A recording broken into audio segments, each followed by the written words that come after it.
is going on, everybody? SmackDown Live. The legendary Goldberg is in the house. Oh yeah, they're already talking about it. What's up, everybody? Welcome. Returns tonight. What's he gonna do? Who's he gonna jackhammer? Is he gonna jackhammer Michael Cole? Is that what's gonna happen? What is up, everybody? Goldberg returns. I wish my chat would return to working the way that it was working before, to where it'll actually scroll. That would be great. Dang, they're giving him a full-on promo package. What is up, everybody? If you can hear me, if you can see me, say what's up in the chat. What is up? What is up? What is up, guys? What a day! What a day it is. My favorite superstar is back. My favorite wrestler is back in the ring again. So happy. I'm so excited about this. I love it so much. Make sure you guys favorite the tweet, retweet the tweet. Let the world know what's up, man. See the tweets performing less and less as successfully as I would like. I'm working really hard on the whole Twitter thing, the integration with every single platform that I'm on, guys. I need your support, especially on the stuff that I've been doing for like years and years. Please help out if you can. If you got a Twitter, please click the little heart or the retweet or both. It's all very, very appreciated, guys. Brand new mouse in the house, by the way, guys. My brand new mouse. It's got LEDs on the side. You can actually change the color of the LEDs. It's Logitech. Excellent quality. It's made my workday a lot easier over here. The Hall of Famer. Oh, yep. Dude, they blew up the place. What is up, everybody? Let's make it happen. Let's make it happen. Yep, new mouse. New mouse in the house. Is he going to start out the show, or are they going to save him for later? I'd probably save Goldberg for down the road. a few minutes from now. Maybe they'll open up with it, though. What do you guys think? Is it going to come out first? Oh, Daniel Bryan's going to be on the show, too. Let's go, man. Let's go. 𝐷 University, and Bailey will be in the house. Okay. She's probably going to be at ringside for this Fatal 4-Way match. They're doing a Fatal 4-Way between Carmella, Alexa Bliss, Naomi, and Dana Brooke, and the winner of that will go on to face Bailey. What do we got going on here? Can we please have quiet? Starting off with The Miz. Let's go. Let's go. Awesome. Gonna be The Miz and Morrison, actually. It's the return of the dirt sheet. At least that's what they've told us is gonna happen. Title shot must be for Super Showdown. I don't know about that, man. I don't know if they're keen on having any more women's matches like that. I think that might have just been like a one-off. I wouldn't start getting used to women's matches being on all those Saudi shows. I thought that was Tyler Breeze for a second.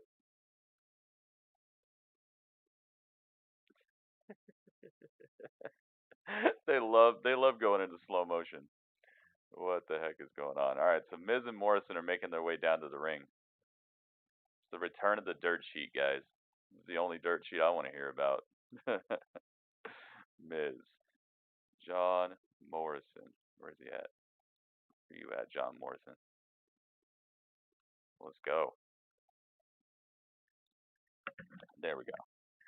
Yep, the slow motion is in. Let's see what my YouTube chat is doing. If anything, it's not even moving.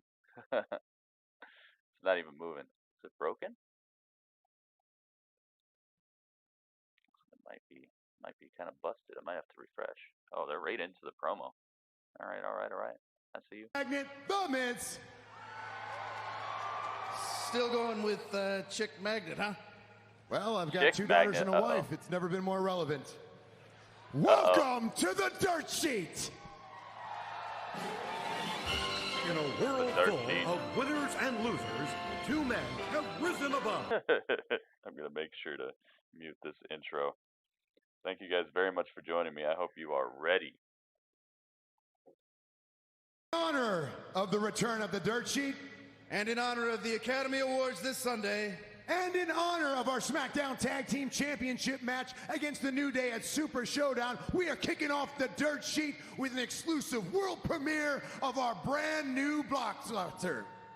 A film that is sure to win the Oscar, the Palme d'Or, the Golden Globe, and all the Slammies. Ladies and gentlemen, The please Slammies. get up out of your seats for Once Upon a Time on the Dirt Sheet.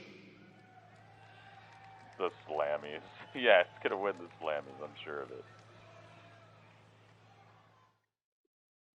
Following masterpiece has been approved. Hey, they had No Way Jose on the side of the truck. Dad, put it there. Ms. Is that Dad. your son? Ah, it's my tag team partner, John Morrison. Is that your son?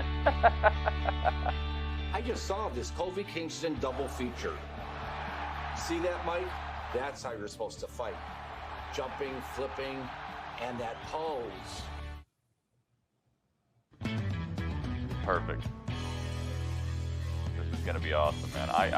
I'm definitely going to be going to see this movie in theaters. Can I say something funny? I'm John Morrison, the Mrs. Tag Team partner. What? It's a karate film now?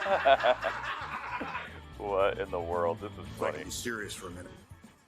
I'm the Miz, and I'm... Got his line? Line, cut. You're better than that. Embarrass yourself like that. It's always been awesome. This is cool.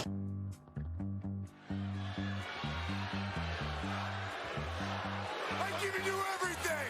What's the matter, partner? It's official, little buddy. I'm a bad guy. The WWE Universe is gonna dig you. What is going on? Don't ask me where I've been. What is up with all this music? Showing off Big E doing the splits? What does Big E doing the splits have to do with anything? Let's stir up my tea to this new music they're playing. welcome to Slamtown, Bruce.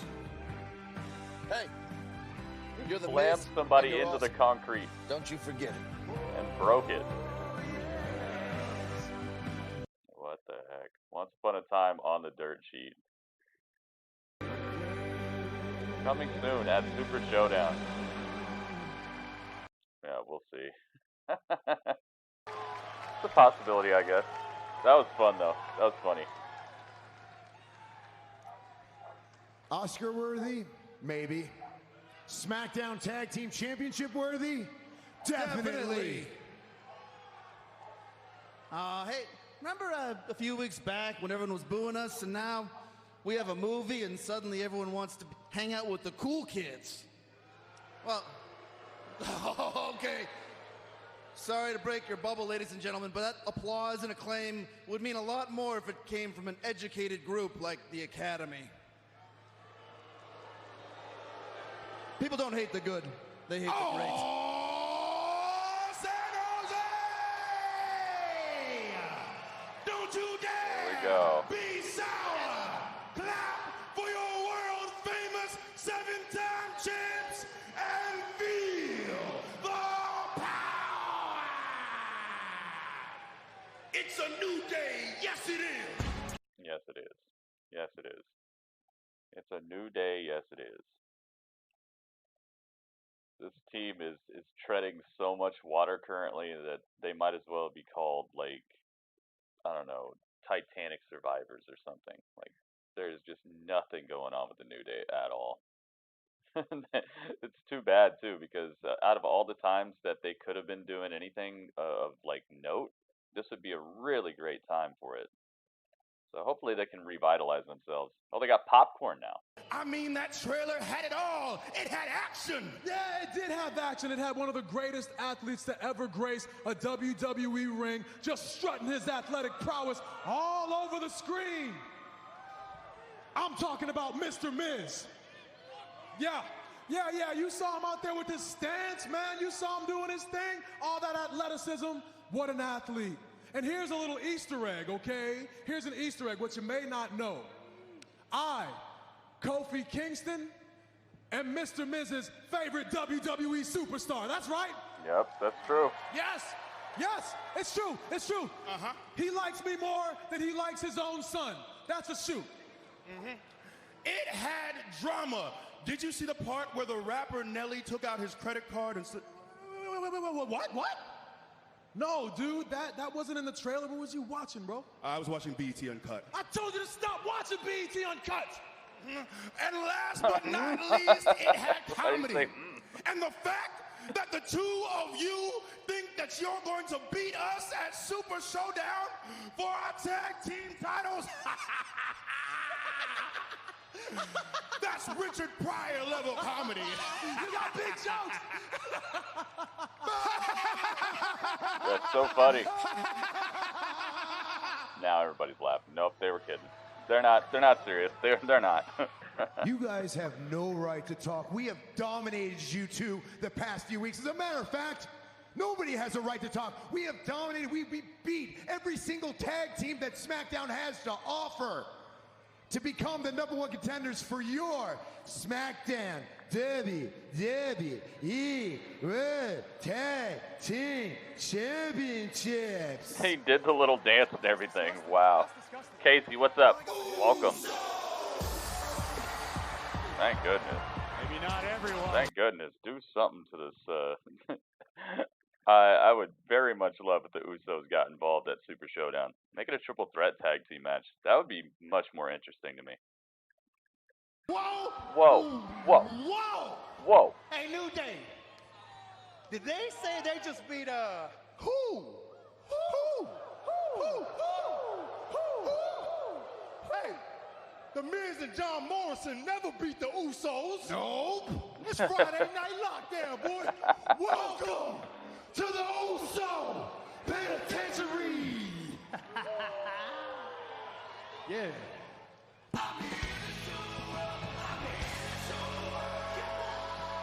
What? So we're gonna have ourselves a little 8-man. Oh my goodness! And then the New Day gets jumped from behind and gets stomped into popcorn by Miz and Morrison. Oh, they are thoroughly healed, that's for sure. Thoroughly a heel act after that. Dolph Ziggler comes out looking like a Chris Jericho, like he shopped at Chris Jericho's special special store that only Chris Jericho shops at. Dolph Ziggler, Robert Roode versus the Usos up next. Okay, I see you. Yeah, I don't know about this booking. I don't know about this booking, man. But hey, it's better than Roman versus Corbin again with Dolph and Robert Roode at ringside messing everything up for another week in a row. I'd much rather see this. All right, let me go over here and see what I got. I would much rather see the Usos versus Dolph and Roode. Dolphin Roode. What do I call them? The glorious show-offs, yeah. The glorious show-offs. Alright, let's looky. I don't know how I can get this to start actually scrolling because it's not scrolling. There's that. Yeah, exactly. Could be much worse. Absolutely worse. Yep, UFC is tomorrow. UFC is absolutely tomorrow. And boxing? What boxing? What boxing is tomorrow? Alright, so it's Jimmy and Jay. Get rid of John Morrison. Get rid of The Miz. They're probably still going to be out here, though. They're probably still going to be at commentary or something. Alright, I needed Kofi. Where's my Kofi at? There it is. And Big E, you gotta go. I know, Big E. I know you don't want to go, but you got to go, man. Got to get him off the screen. So who do you guys think is going to win this showdown between the Usos and Dolph Ziggler and Robert Roode? I mean, I don't think it really goes. I don't think there's much of a debate of who's going to win, but I'd like to see. Does anybody think that Robert Roode and Dolph Ziggler are going to pull this off? I don't know about that. All right, let's move this over. There you go. Now you're looking all right. We got the setup. XFL debuts. Mo, you must really not have your notifications set up for my channel, dude. You gotta, where it says subscribe on my YouTube channel, please guys, subscribe. Like, if you're already subscribed and you're not getting notified when I go live, click unsubscribe, then click subscribe, then click all notifications. There's a bell next to it. It'll say, do you want all notifications? Say yes. That way it'll let you know, because like, you guys are announcing stuff in chat like way after I've already like set up the whole stream and done all the Photoshop work and all this stuff. I want you guys able to know like when I'm gonna stream stuff and when I announce stuff ahead of time. So you guys got to get your notifications set up. Set them up, guys. It'll help you out and it'll help me out too, because you guys won't miss anything and you'll know exactly what's going down, what I'm gonna be streaming, what I'm thinking about streaming, what might be on the docket. It's just all together, and you'll also. You get updates about other things that I'm doing, like community tab type stuff, giveaways that I might be doing in the future as well. For the humiliation that King Corbin was forced to endure Let's last go. week. Well, we're going to highlight what Corey was talking about back in just to a it. few moments as Reigns and company forced Corbin to eat dog food. More on that in just a bit. But this is Robert Roode now. We're going to prove a point here tonight on Friday Night SmackDown. Roode, a former United States champion, former tag team champion. Oh, and what a chop! What's wrong with $24 tickets? That's a good price for an upstart league. Team champions would love to get back in the hunt for an opportunity in the tag team. Oh, Robert Roode with the thunderous shoulder lean. Oh, gets his head taken off by Jimmy Uso with the uppercut. Ay, ay, ay. I don't know if they mic'd this mat up a little bit different, but it sounds more devastating when people are getting slammed today. Like, I'm hearing it, like, boom, boom. The Usos, Corey, as they told you on your podcast after the bell a couple of weeks ago, so excited to be back in WWE. No diss at other people's teams, man. Don't do that. You know what that causes? It just causes argument. Refocus, refresh, recalculate. What a clothesline. I think Seattle's coach used to coach for the Redskins, actually. The Seattle Dragons, I think the coach of their team used to coach for the Redskins as well. So. Yeah, I don't know if I'd be doing any season pass type of stuff before I actually see what's up. You know? Picture perfect. Perhaps the best in the business. Kind of like marrying a chick you just met, you know? Like, there's a reason you go out on a couple dates and hang out with people for years before you marry them. I wouldn't go buying season passes before I even see them play. A smart veteran maneuver by Ziggler, utilizing the let me see what's going on over here. To inflict maximum damage, and Roode now on the outside, heel tactic. To claw at the eyes of Jey Uso. Robert Roode how Dolph Ziggler drew the referee, doing dirty stuff. Roode to get involved illegally. Absolutely dirty. The eyes of Uso, tag made, and here comes Roode. XFL is tomorrow. Yes. Yes, it is. As a cohesive tag team Ring master. You got to get your notifications set up as well, apparently. Roode now just putting all of his body weight across the back of Jey Uso's neck. Yeah, Roode with that chin lock really wearing Jey Uso down. Robert Roode, you're not seeing the notifications either when I'm putting up the hangout. Any doubt that Roode and Ziggler could have tag team gold in their future once again. Jey Uso reaching with everything he had left. Very nice quick tag. Roode and Ziggler have done a great job of cutting the ring in half. Oh. Is it enough to Famouser? No, it's not going to be enough to put him away. 2 count almost had him, and an air fall for Ziggler. Uh-oh, you know, Goldberg and Dolph Ziggler are in the same building tonight. Are we going to see a rematch of the legendary battle that they had? Nope. Jey almost caught Ziggler, but once Ziggler found his way to wiggle out of it. dragging him back to his corner. Tag made. Rude. Is now legal. And legal now. Team again, and Spinebuster. Spinebuster zigzag combination. Dude, that's got to be it. No, Jimmy's right there to break it up. Here comes Dolph to join the fray. How long is going to take for this match to break down, considering the history between these two teams. Surprise at last. Rude is Jinder Mahal ripped. He looks great. He definitely looks great. How old is he? Like 43? He can somehow climb to the top rope.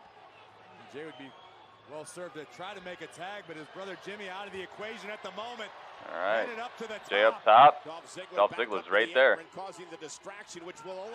Oh my goodness. Wow. He hit hard. Ziggler have taken over this tag team match on Friday Night SmackDown. Wow. Jey Uso off the top rope to the outside and smashes into the barricade. Jeez, man. I don't know. This Sonic movie is looking kind of fun to me. We got an advertisement. It's a miracle the New Day and the Usos are not fighting for the 1,000th time. The only reason they're not fighting for the 1,000th time is because they have Miz and Morrison now. They got a new toy. Just wait, it'll come back. You guys and you're ruined and buried and all this stuff, dude. Nobody's ruined and nobody's buried. It takes like a month for anybody to ever like. In 1 month, they can build anybody to be the biggest, best thing. There's nobody ruined. There's nobody buried. I will very much admit that this John Morrison re-debut has been underwhelming. That's for sure. From his first reappearance, just being in a locker room, opening the door and then closing the door, up to his actual like on mic debut where he like fumbled over his words and wasn't even saying anything interesting in the first place, to being tacked on to the Miz, who's not even like at the height of anything right now. Like they just, man, they could have done so much better with him. But he's not ruined. Okay, guys, nobody's ruined and nobody's buried. Quit listening to these podcasts where people use these words. There's nobody buried. Look. Oh, so Naomi was buried, right? She comes back and she gets the second biggest pop of the entire Royal Rumble.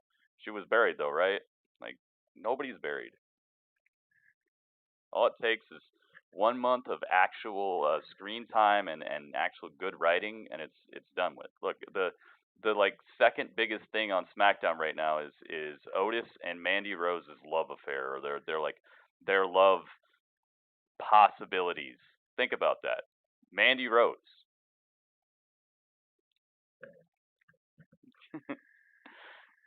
You know what I'm saying?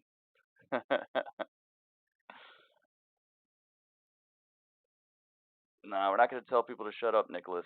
All right? Just chill, man. I don't want to have to be a kindergarten teacher over here, guys. Keep it civil. Tell people to shut up in my chat. I'm just simply telling people that, no, that's ruin, burial, all that stuff. Just those words are not necessary at all. They do not apply.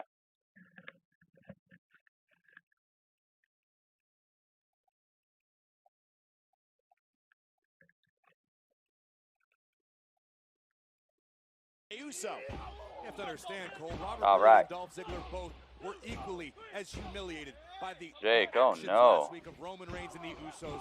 Dang, I'm sorry to hear that, dude. In just a little bit, we're going to show you what happened last week in our main event. Meanwhile, Robert Roode continues to stop away. Jake, that's probably something that you should put on Twitter, man. You probably shouldn't go in every stream and start saying that everywhere, dude.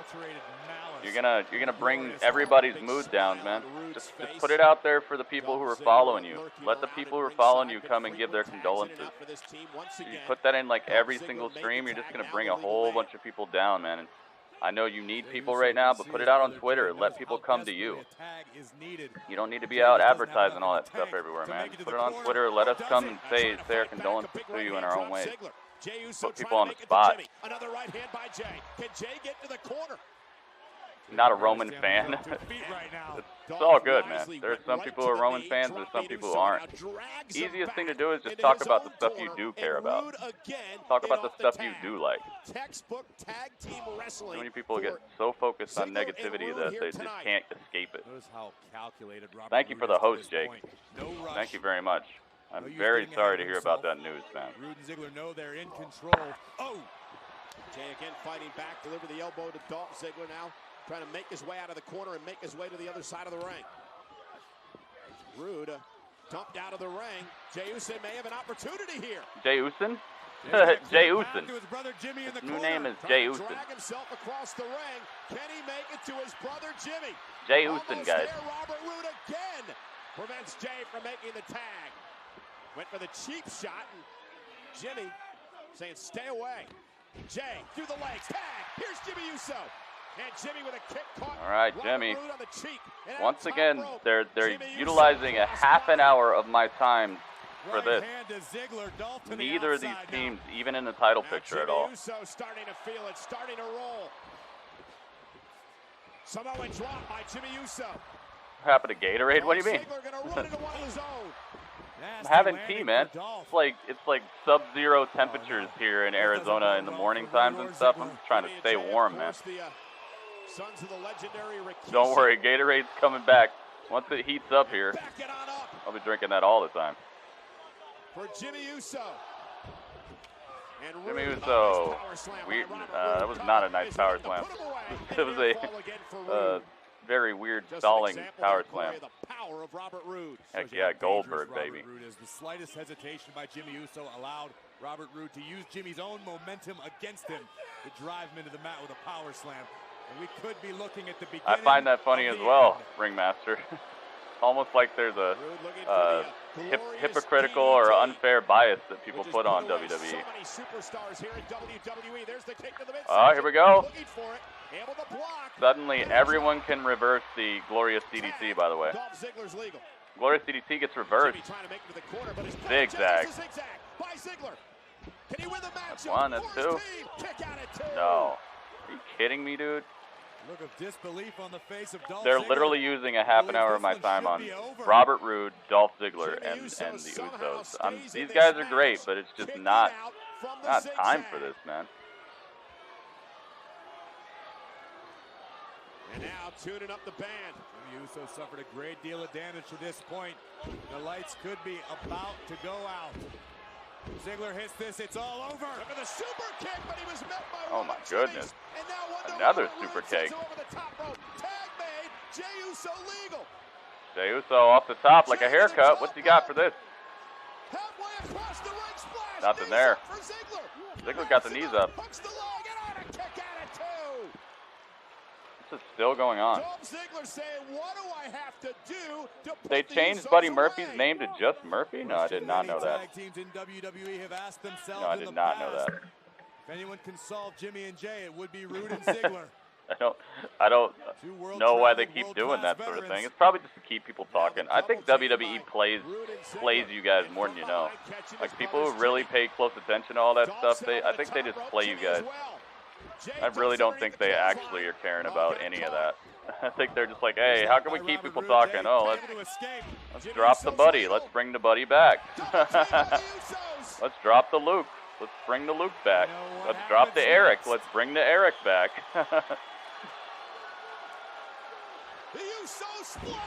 Another splash. Are we done here? Thank goodness. Jeez, man. 30 minutes. 30 minutes. Goodness gracious. Oh. Good job, Usos. Took you like 25 minutes to put away a fledgling copy, just strange tag fellows team that hasn't won in like what? 2 months, 3 months.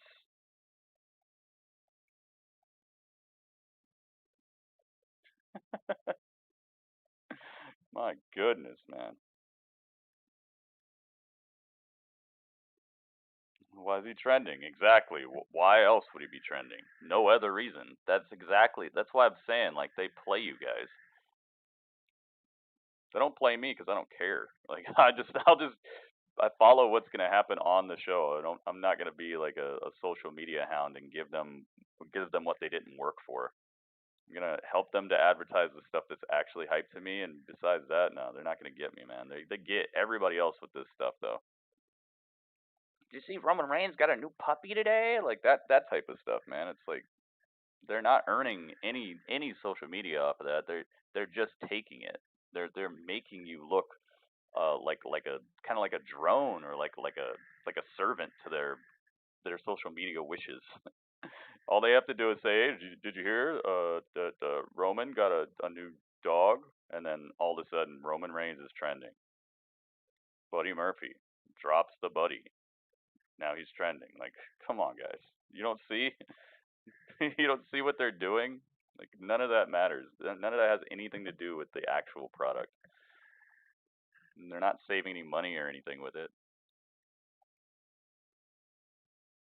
You thought he was coming out. Yeah, they got me when they started it. I was like, dang, they're just going to start with Goldberg? But no. Clout takers and clout chasers. Exactly. It's like, well, they're gaining clout off of just like saying things that don't have anything to do with your actual enjoyment. It's like announcing that like Captain America broke a fingernail on set. Like that's the level of like what they're doing. It's like you announced it, cool. Does that make me care about the Avengers more? Like, why does it matter? But hey, it's something to fill the day. Some people like that, I guess.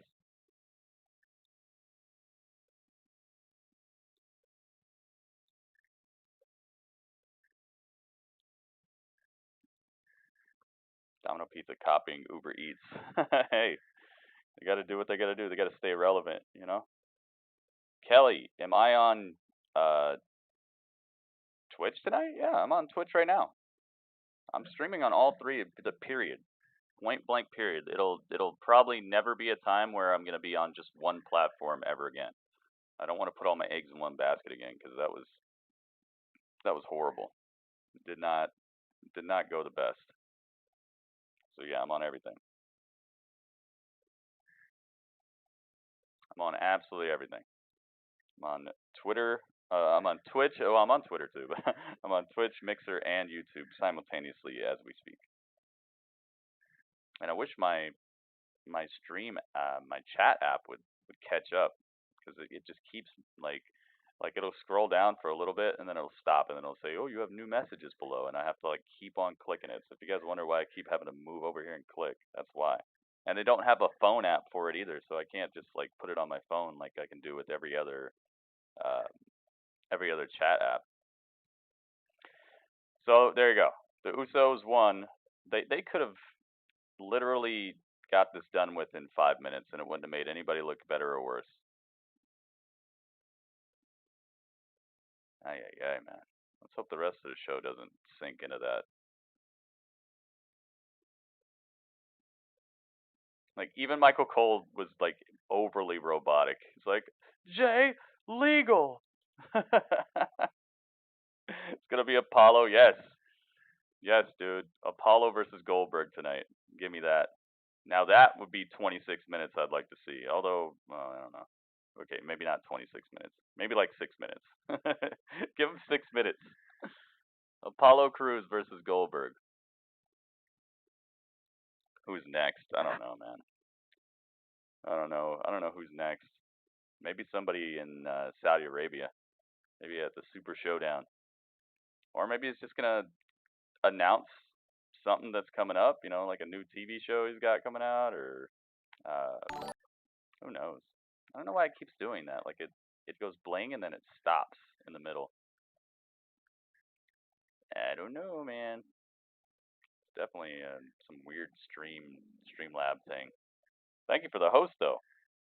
Kelly doing the dang thing. Hosting with the viewer, too. That is very advisable. Not my homie Apollo. Yes, Apollo. Why not Apollo? Wouldn't it be cool if they did make it Apollo and they repackaged him and made him like a super threat? I'd be cool with that. unless it's just the smiley, like, happy to be here Apollo that we saw most recently, then yeah, I kind of don't want to see that. But if it was like a new, kind of more grizzled and like no nonsense Apollo, I could see that possibly. I'd have to work at it for a while, but hey. All right, backstage with Alexa and Nikki. I've done it before. In fact, it was right here in San Jose. But don't forget, you have to get through Dana, Carmella, and Naomi all in one match to get to Bayley. Girl, you don't become the first woman to ever win both Raw and SmackDown Women's Championships. Is that a little something twisted up your sleeve?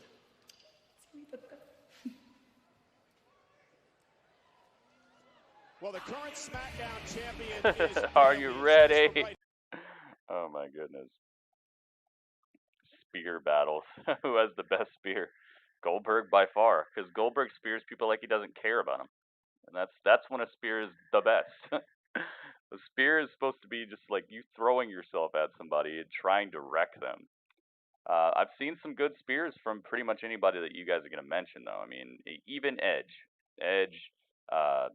Bobby Lashley. I've seen good spears from, even Charlotte has delivered some okay spears as well. It's just consistency, you know.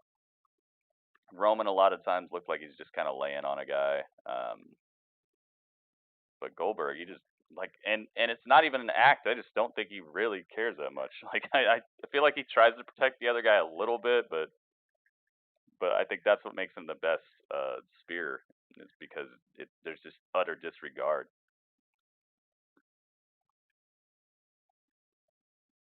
Maybe Dana's winning? You think Dana's gonna win the Fatal 4-Way? That'd be kind of crazy, right? I don't think the title match that comes of it is gonna happen at Super Showdown, though. We'll have And the Usos we'll just have to find out. a disgusting, smelly vat of dog food. Oh yeah, they're replaying what happened last week with the dog food. Or the chili. King Corbin actually deserved this, as you see the big smile on Roman Reigns' face. How disgusting did that look? And we were just feet away. Blink. Corey, you got to wonder, for King Corbin, what is the last week? Kelly again. Thank you, Kelly. Kelly's hosting it up. In front of the entire WWE Thank you, universe. Kelly. It was embarrassing. It was humiliating. King Corbin went to the big game and was receiving complaints because he still stunk like dog food. Wait a minute. Uh-oh, Baron Corbin. He's actually back at the truck. Uh-oh. You think it's funny to humiliate people? Who played it? Oh, you played it, huh? If you lost you're doing your job. You're doing your job, so that makes it okay, huh? How does that make you feel, huh? Oh, he's flapping up and doing the truck. Let's see you do it now. Come on. Uh-oh. Uh-oh. Let's see you do your job now. Dude, he just tossed this dude down the stairs on the concrete. Baron, what are you doing?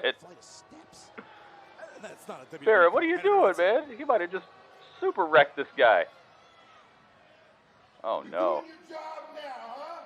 You feel good about what you did? Oh, I thought that was 𝐒𝐿. I thought 𝐒𝐿 came out here. What the heck, Baron? Seriously. Let's go. Come on. And that sick smile on his face. Went back in has the gone too far. production truck and just grabbed the dude out of there, and then 𝐒𝐿 came up and saved the guy. After Baron already grabbed him, scruffed him, he got him by the scruff of the neck. When's the last time you said scruff, or you heard anybody say scruff? He scruffed him. Oh, Elias. Alright, now business is picking up, dude. They might as well not even have that first half an hour. Let's go, Elias. Business is picking up.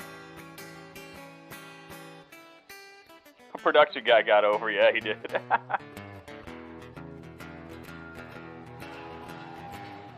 Let's go. Waleed, what's up, man? Welcome, welcome. It looked like chili or refried beans. Made me kind of hungry.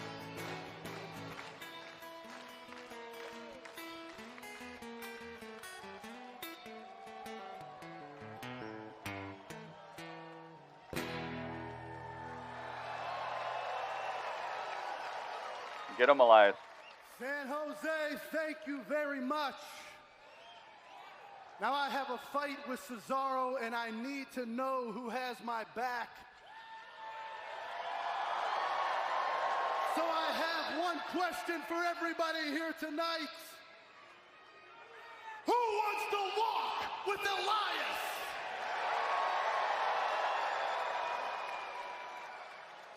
Now before this match, I did write you all a song, and well, I hope you clap along. This song is called Third Time's a Charm.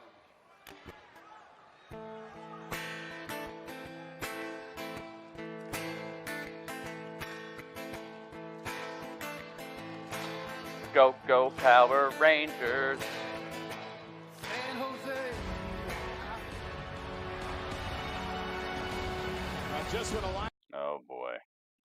All right, so Elias versus Cesaro. Now this could be something actually nice to see.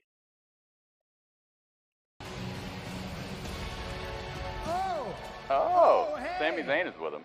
I'm so sorry to interrupt you, Elias. Shut your mouths. It doesn't feel too good, does it, to get interrupted, does it? Just like you interrupted me last week.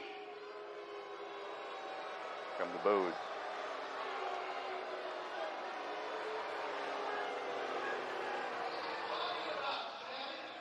In case you haven't been paying attention for the last 2.5 years, it's a miracle if I don't get interrupted.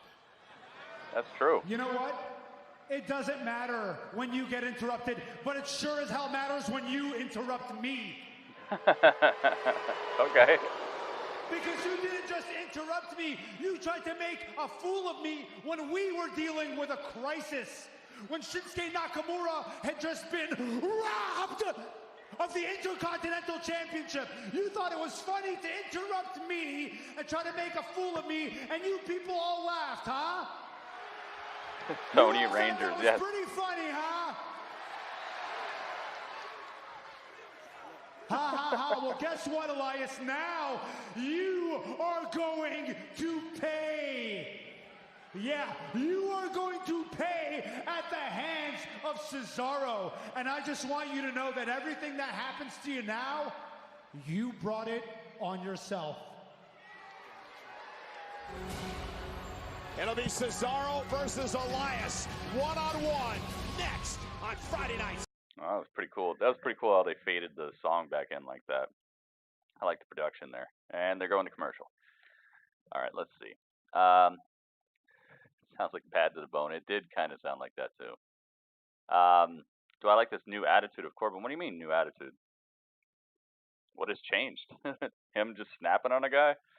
I don't know if that's a new attitude. I think he might have taken it a little further than he did before, but it fits his character.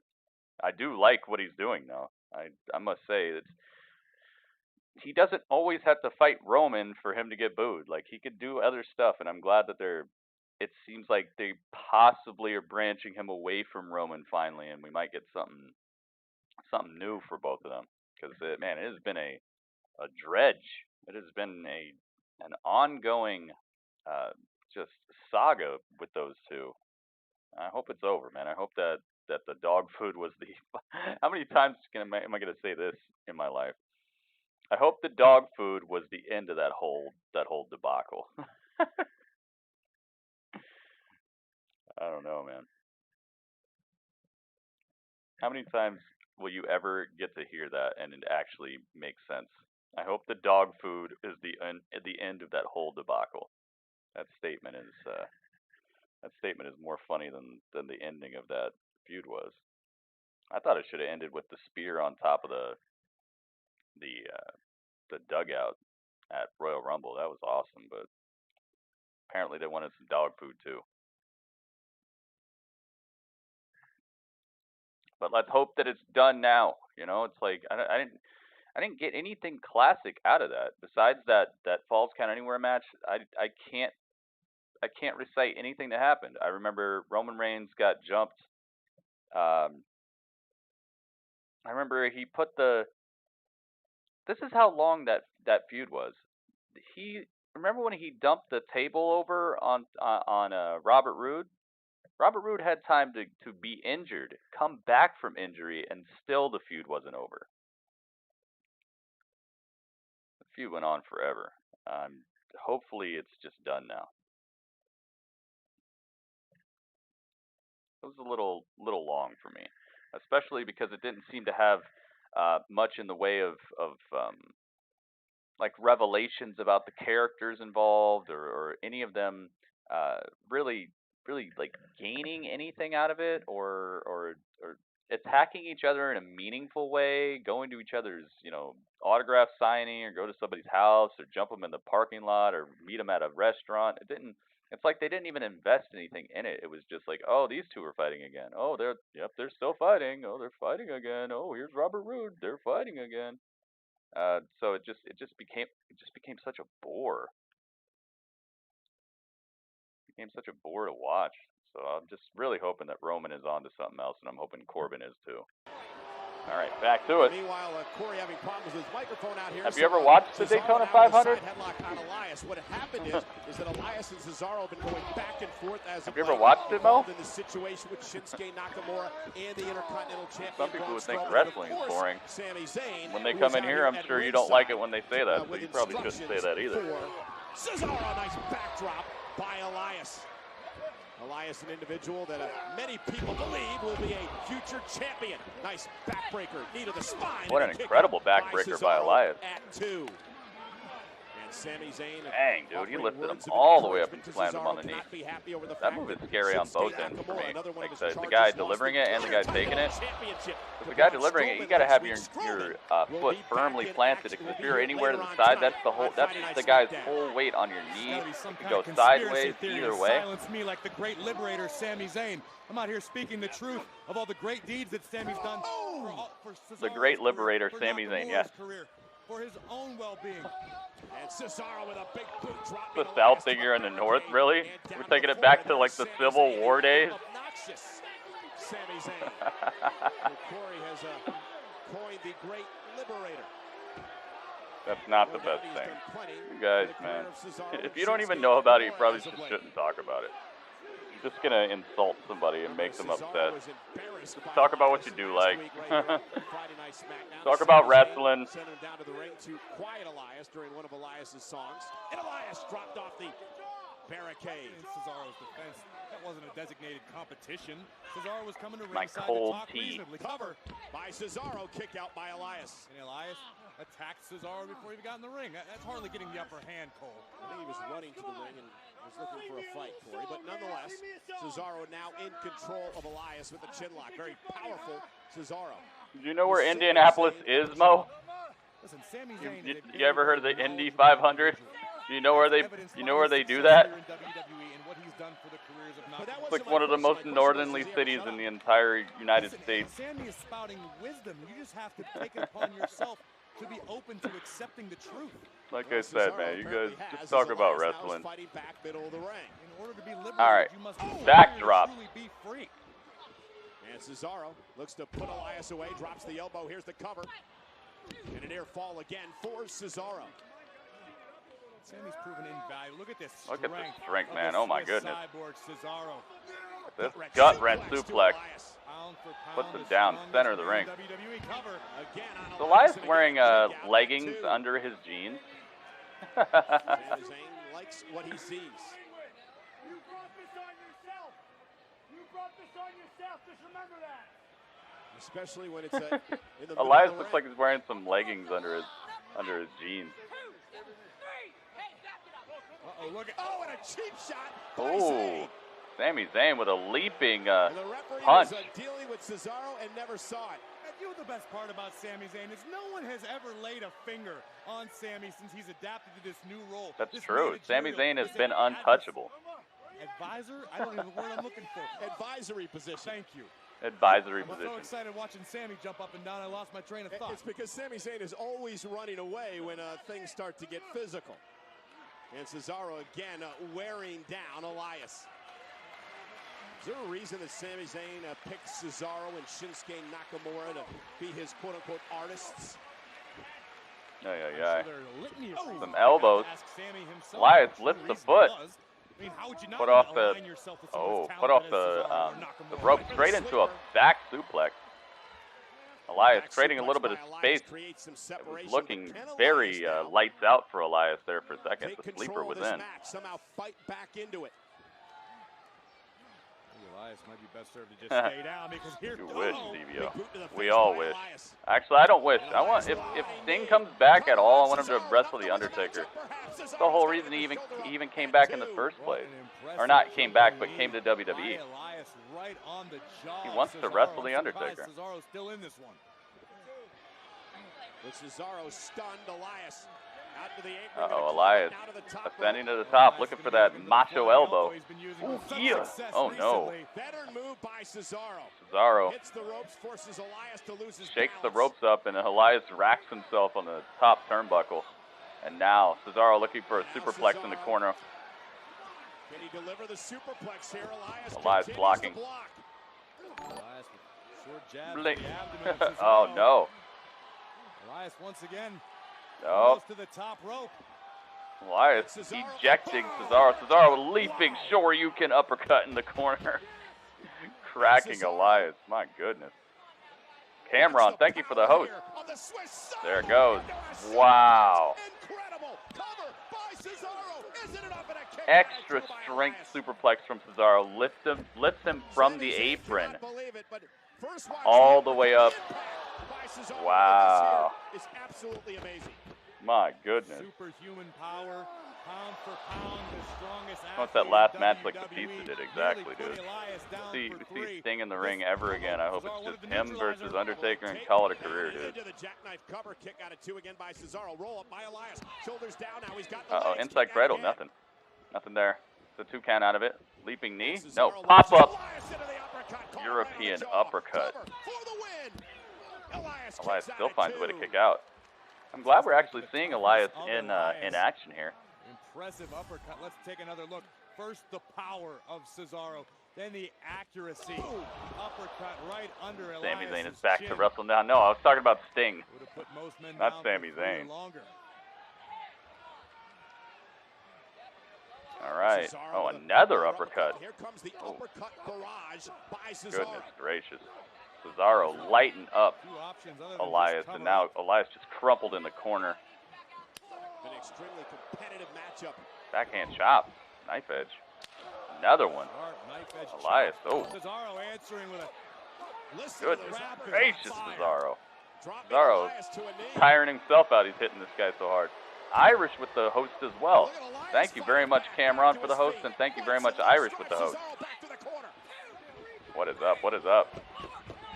Elias better be careful not to get himself disqualified. Highly emotional right now. Clothesline by Elias. Just a hard-hitting matchup at the end here. These two are just, they're leaving the wrestling behind and just smacking each other. Elias looks to climb to the top rope. Both call it a career after that, yeah. I still think The Undertaker has a bit to give back, or that he wants to give back. But it's like, Sting, like made it so apparent. Nice sleeping elbow, it's over. Elias gets the win. It was actually a pretty dang good match between those two. They gave him time. Give him time, they let him corner to corner, inside and outside the ring. Elias picks up a victory versus Cesaro. Very impressive. And it's good to see Elias actually getting some in-ring work and not just being this on-mic dude all day, you know.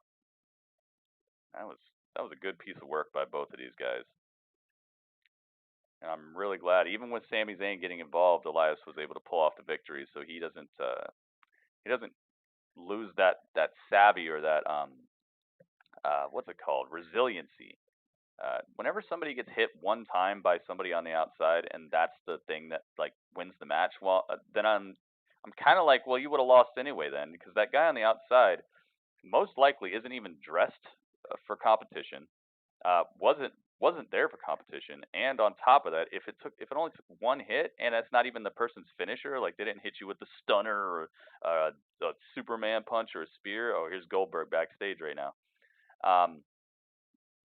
If you didn't get hit with anything like that, and all you got hit with was just like a punch out of nowhere, like I feel like you were gonna lose anyway.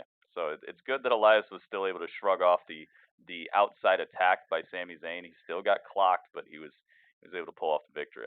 I like when people are able to do that. I think it helps to get them, make them look better, you know, overall.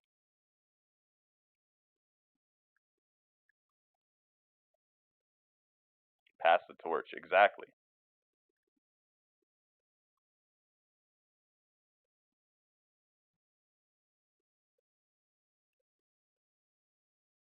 Exactly, pass the torch. The thing with the Undertaker is he doesn't have to do much to pass the torch. With somebody like Sting, you could tell his comeback, or not his comeback, but his debut in WWE. He wanted to get to the Undertaker, but he also wanted to help out the business as well, and he actually wanted to wrestle. Undertaker, he can just kind of walk up to the ring and just stare at somebody for a while, and then people will just talk about, oh, are they gonna fight at WrestleMania? He's gonna see him at SummerSlam. So it brings the other guy up just by that, just by him walking out and just staring at a guy. I'm not saying Sting can't do that, but it's so much different when Undertaker does it.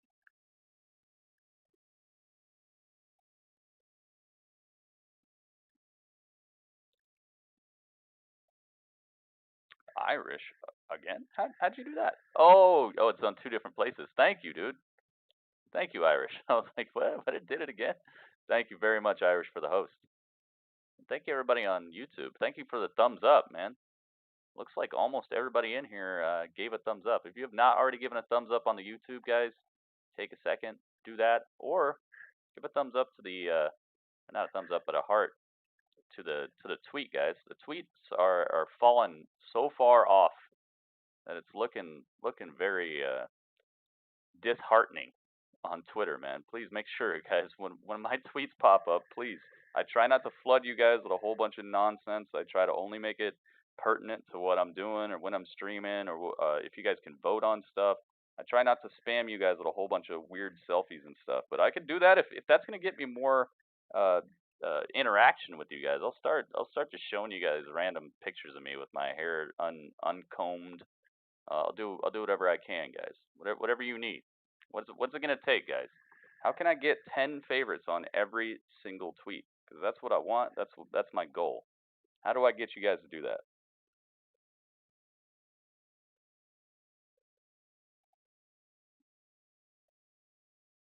Have him face Aleister Black. Goodness gracious. I mean, hope if Undertaker's been working out and he's getting kind of light on his feet and he can keep up a little bit, maybe I'd like to see that. But I don't know, man. I don't know. I don't know who I want to see Undertaker fight. I'd rather see him fight somebody just big like him, but somebody who's he's not gonna have to chase them around or sit there and sell all day. Yeah, XFL is on Saturday and Sunday. Yes, it is. I'll be streaming during the first, the re-debut of the XFL tomorrow, guys. Hold on. What's this? Everyone Baron Corbin is back. You need to take a look at this crowd. This means I am the king of the ring, and I will not be silenced. He's back. You don't get it. I'm going to say what I want, when I want. This is my kingdom, and you should all get down on your knees and bow down and listen to what your king has to say. Last week was an abomination. Roman Reigns should have lost, just like your sorry 49ers lost to my Kansas City Chiefs. Dang, Baron. Taking it too far, man.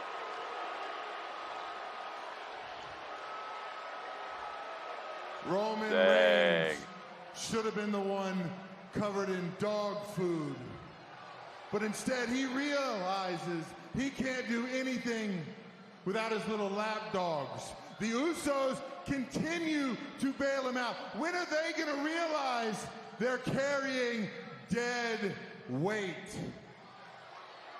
I mean, if Roman Reigns was as tough as he says he is, he would have fought me one-on-one, man-to-man at the Royal Rumble. And if he did that, I would have won our Falls Count Anywhere match, and then I would have gone on to win the Royal Rumble match. And I would be the one headlining WrestleMania. So as your king, I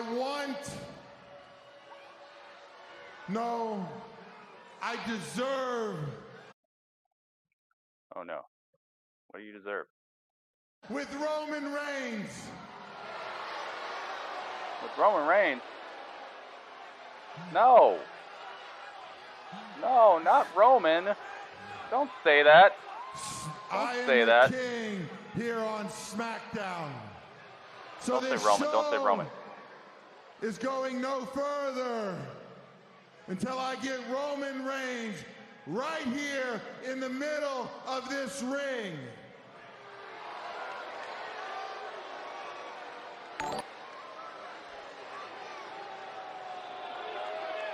Aliens for hire.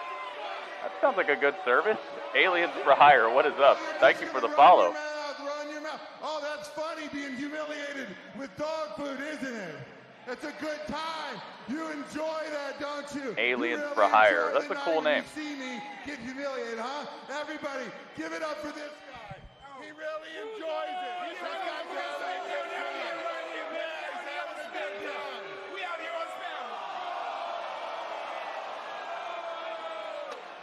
He poured a drink on a dude. He poured a drink on a guy in the crowd. Matter of fact, give me another drink. Okay. Dude, it's still going on. It's still going on. Oh. Dude, it's like, what more is there to say here? Roman with the Superman punch. And he tosses Baron real hard right into the barricade. But Corbin has crossed several lines tonight. Taking things way too far. He just got a drink of his own splashed on his head and now bounced off the steel steps by Reigns. What's next? Again, Winner, loser sleeps in a doghouse match? Roman Reigns with a drive-by. Ooh. Loser sleeps in a doghouse match. That's what's going to be at Mania, guys. Loser sleeps in a doghouse. I'm looking forward to that.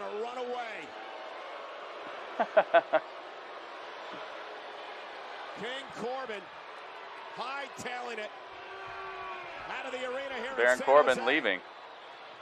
Roman looking for a mic. Hey, Corbin. Hey, Corbin. That's what I thought. Coward. Corbin's gone. Corbin ran off. If the coward wants to have one more match, he's got it. At Super Showdown? And if you want to go one-on-one, even better, tell your boys to stay home because we're going to do it inside of a steel cage. Oh. I was almost right. I was almost right. Challenge from Roman Reigns. When, though? Right now? I don't see a steel cage. I was right. I said loser is gonna sleep in a doghouse. Well, some people keep dogs inside of cages, right? So there you go. There you go. I got it right. I figured it out, guys. I'm a booking masterpiece. Booking mastermind. I might be a masterpiece too. I don't know. I'd say I got a pretty chiseled jawline. Maybe I'm a masterpiece as well, but I'd say I'm more of a mastermind. I love this new mouse, dude. Look at this mouse. It's got LEDs. I could change the color of them. I just log in. I don't even log in. Like, I just go onto the program. I can change it to like whatever I want on the side. Right now it's just blue because I didn't want to set everything up. I had a whole bunch of stuff to do, but dude, Mo, thank you so much. Oh, Goldberg. Wait a minute. So I simply want to ask you this question. Who's next? Thank you, Michael. How you doing, Where man? is Goldberg? I'm going to get straight to the point. I'm not going to waste any of your time. Last week, I watched the Royal Rumble pay-per-view with my boy, and it just wasn't incredible, dude. It was downright inspiring. And it did a couple things. It not only entertained me, but it got me thinking. And what it also did was it gave me that itch again. Really? Now, I know the usual suspect, Brock Lesnar, my old pal, has his hands full with Ricochet and Drew McIntyre coming for the WWE Championship. But what about the Universal Championship? Oh, really? Now, everybody knows my time as Universal Champion was all too short. No way, dude. You know, let's be honest, I never got a rematch. So, I may be making a massive mistake, but you don't get anywhere in life by playing it safe, and everybody knows that I like to meet a challenge head on. Dude, you gotta be kidding me. We interrupt this broadcast for an important What is going on? Funhouse News. You have to be. Are you serious? Bray Wyatt, Firefly Funhouse. Yowie wow. Yowie wow is right. To a special broadcast of Firefly Funhouse News. Now, breaking news out of SmackDown is William Goldberg is reportedly thinking about challenging the Fiend for the Universal Championship. Oh, Billy. But that's bad news for Bill, because the word on the street is that he accepts. Oh. Yo. Now, let's go to Mercy the Buzzard with the weather. Dude. It'll be a cold day in hell before he loses the Universal Championship.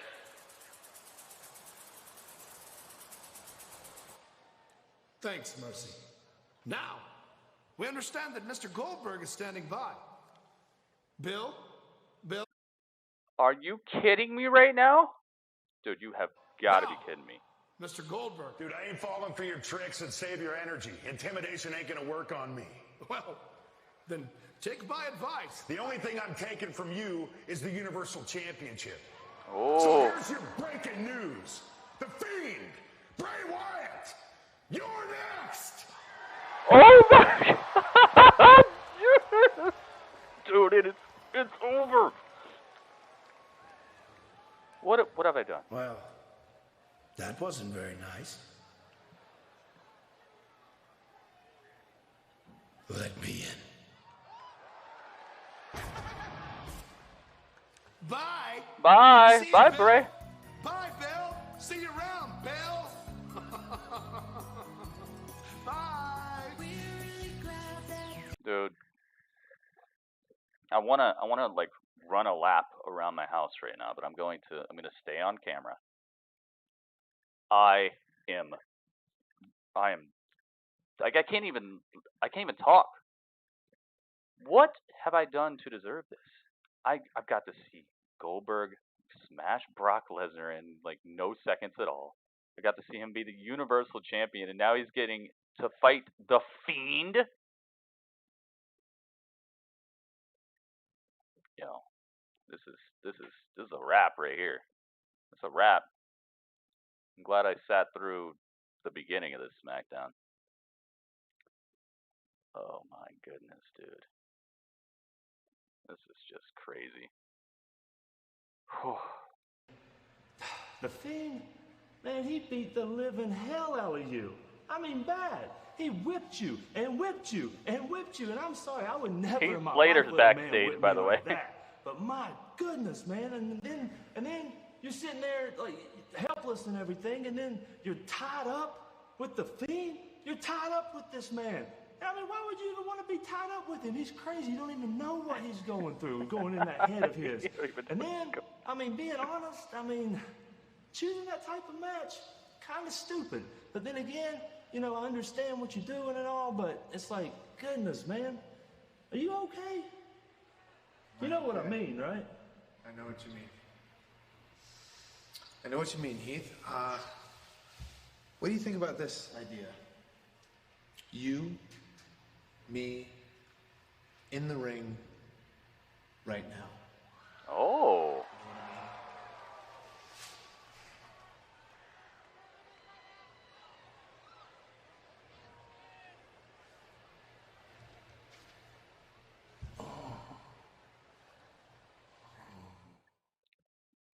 Okay. I'm gonna be uploading this reaction immediately.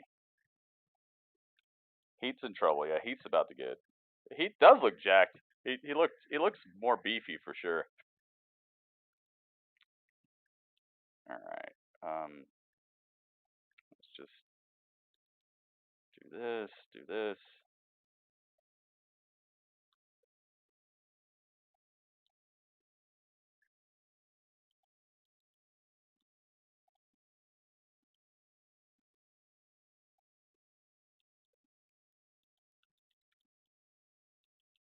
All right. I'm just uploading my reaction to that because goodness gracious, that's too much.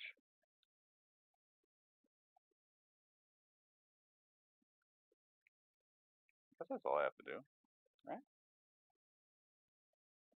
I think that's it. Yowie, wowie, heck yeah, man. And I was upset. Okay, I'm not gonna lie. I was upset because he wasn't live in the arena. So I was kind of just like, okay, what's he gonna say? Like, is he announcing a new TV show he's gonna show up on or something? I wasn't. I was trying. I was trying to just be hyped that he's here, you know. But that just resoundingly was above my expectations by far. Dude, that is it. Yeah, I thought he wouldn't do it either. I was like, he's not going to say what he think he's going to say, is he? It's done. What did I say? I said that's perfect, right? I said, hey, wouldn't it be cool cuz Goldberg, he could just like smash him, he can hit him with a couple spears and, you know, the Fiend can get back cuz we haven't seen that that invincible Fiend. You know, we've seen Fiend actually look a little bit timid and a little like there's cracks in his armor kind of recently. It would be really nice to see Goldberg just smash him, hit him with everything he's got, and then for the Fiend to just get back up. Like, yeah, and I kind of hope it doesn't go that way, but I think that would really help the Fiend out right now because he's been looking kind of touchable, you know. Kind of touchable. All right, let's go with this. I need to edit this. Match not going to last very long. Exactly, and I think that's perfect because you know it is most likely going to happen in Saudi Arabia, and you know what happened last time we were there with Goldberg. wasn't the best.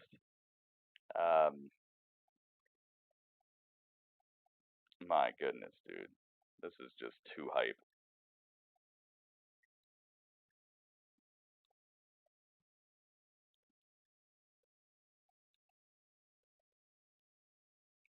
Okay, good. Good.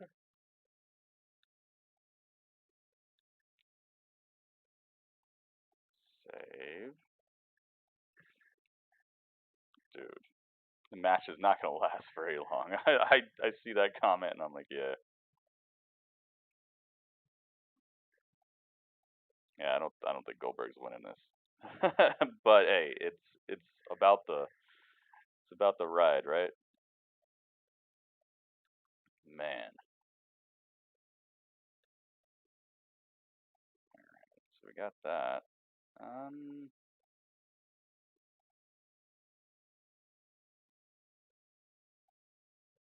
think that's it. Alright, what are they showing right now? Showing some replays of old main event. 1988.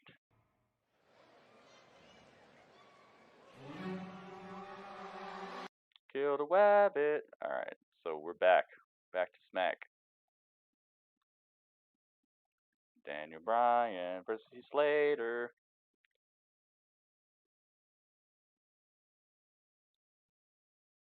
You gotta head to work. Alright, Irish. Thanks for hanging with us, man. Thank you very much for being here. I hope work goes well.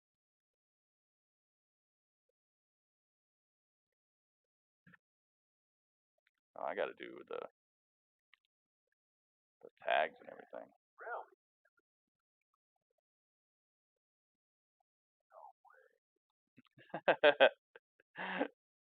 Dude. going to be awesome. All right, what, is Heath Slater already in the ring? Come on, at least give Heath an intro, right? They're going to show us what happened at the Royal Rumble. Again.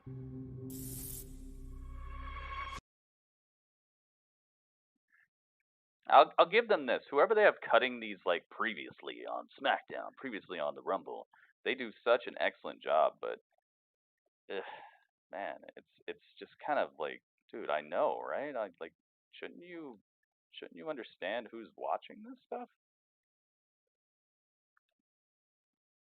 All this previously stuff it's cool, but I was there. Well, I wasn't there, but you know.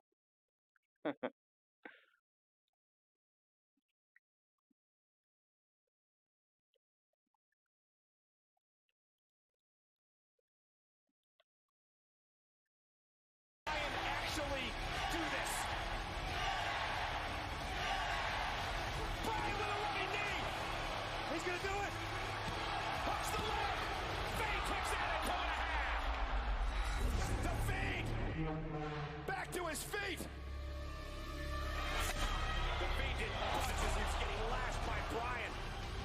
Mandible claw.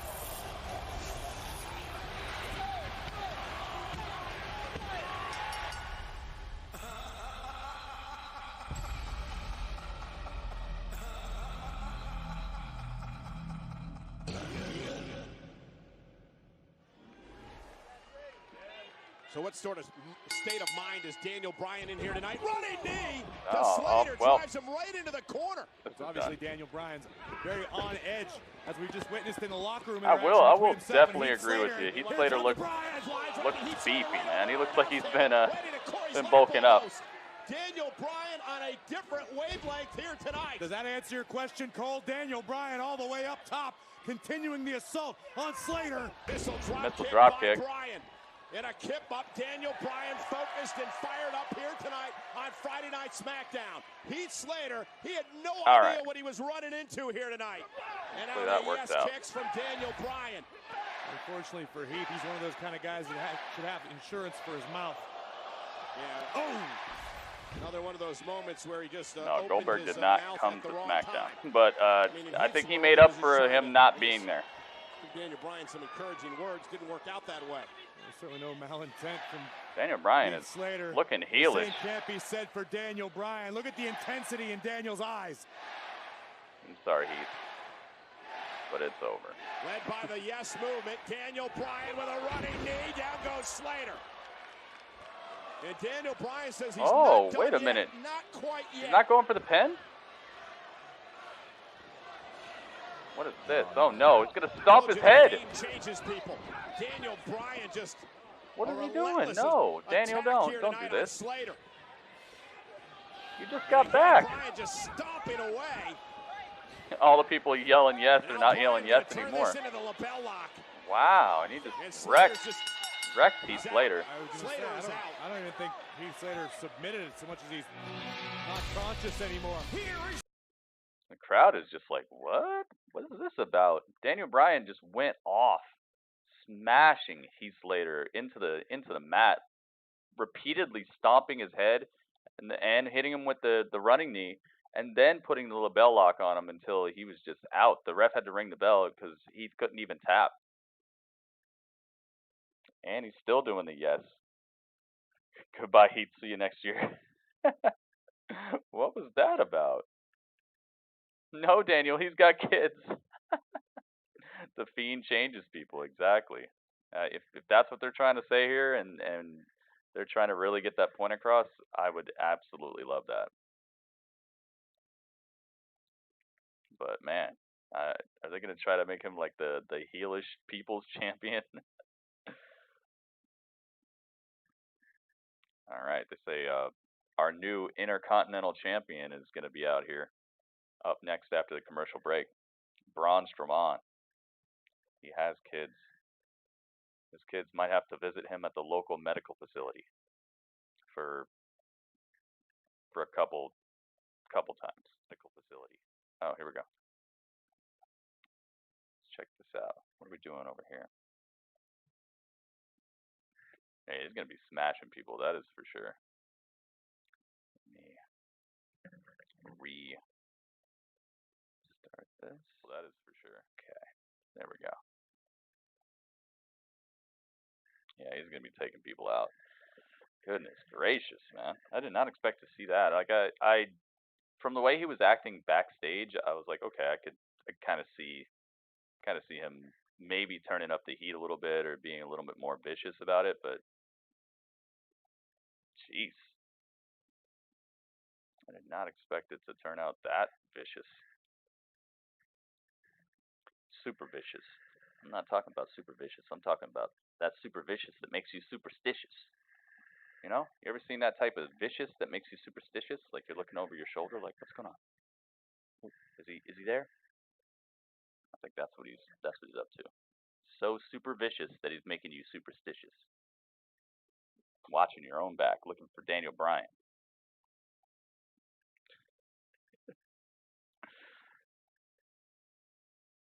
Bryan Danielson.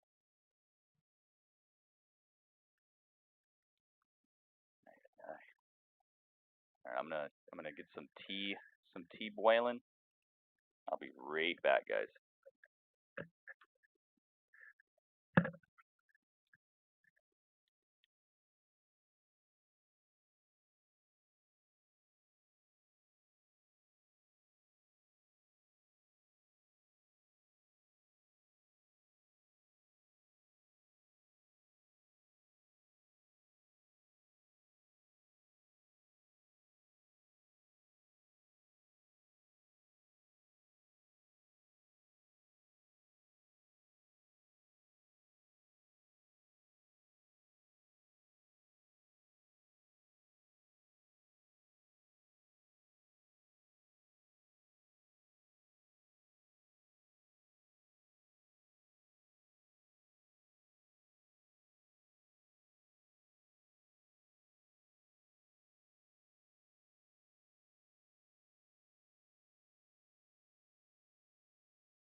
You know, Baron Corbin.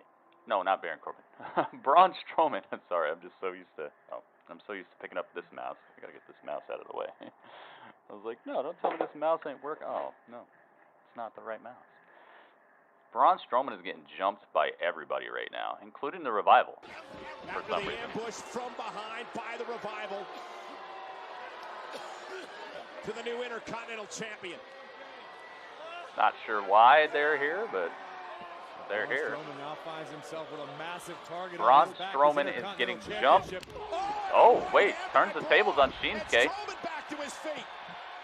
Strowman just flattened 3 Blocks men. everybody. Oh, no, you don't think Sammy's going to be next? Now Sami Zayn. Get out of there, Sami. Sami, get out of there. The great liberator looking to Yeah, Sami is getting lots of mic time tonight. Put your hands on Sami. Oh, no. Dawson got wiped out. Torch that mouse. Maybe I'll make that a. I don't want to do that. 'Cause what if this one eventually stops working? You know, some years from now, and I'm looking everywhere for a mouse that I can maybe use. Drop Strowman right on the bridge of the nose. Dang. Kinshasa takes the head off of Braun Strowman. Sami Zayn's got a full head of hair right now. He doesn't have his old haircut. He's got this fluffy. The new Intercontinental Champion. Wow.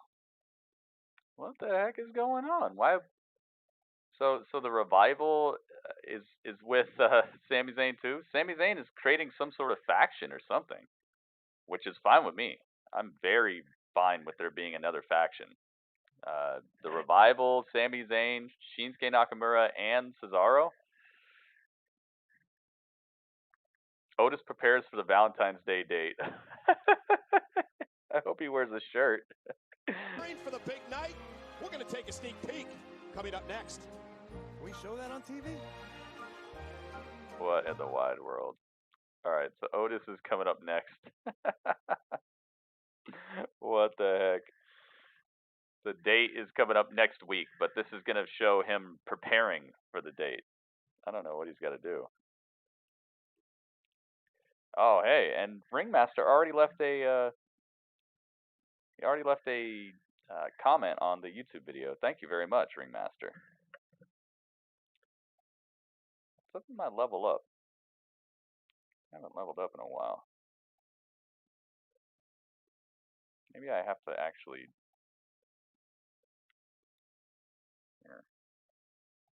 change that back. Okay. Just got to find a suit that'll fit him. Yeah. Ay. They need a new theme if they're going to be a stable, yes. But I don't know. I don't know if it's like for real or if it's just something that they're doing for right now. I hope it is though, because that's something that WWE could really utilize is more factions. Right now, how many factions do they have? They have Undisputed Era. They have Imperium. They kind of have like a weird. I'm not even gonna call it. I was gonna call what Tommaso Ciampa and them have a faction, but no, not really. They just, for some reason, stick up for each other whenever somebody tries to jump them. Whatever faction is there? I think that's it. Yo, Kelly bringing the airdrop. The first aid. It's okay. Thank you, Kelly. Kelly, you want to start something? Don't start nothing. Won't be nothing. Congratulations. We've done 1,000 messages today, guys, in the chat. The bot that I have, it keeps track of how many messages there have been. That was just our 1,000th message. So thank you. This is what he's gonna give him.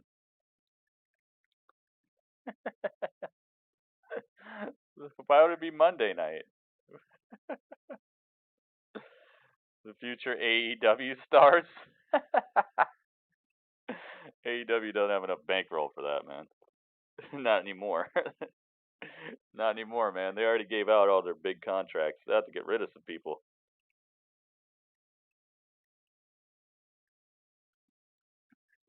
They're not giving out none of those big time contracts anymore. They're not gonna be able to land they won't land a 𝐒𝐿𝐲 unless 𝐒𝐿𝐲 just really wants to work there.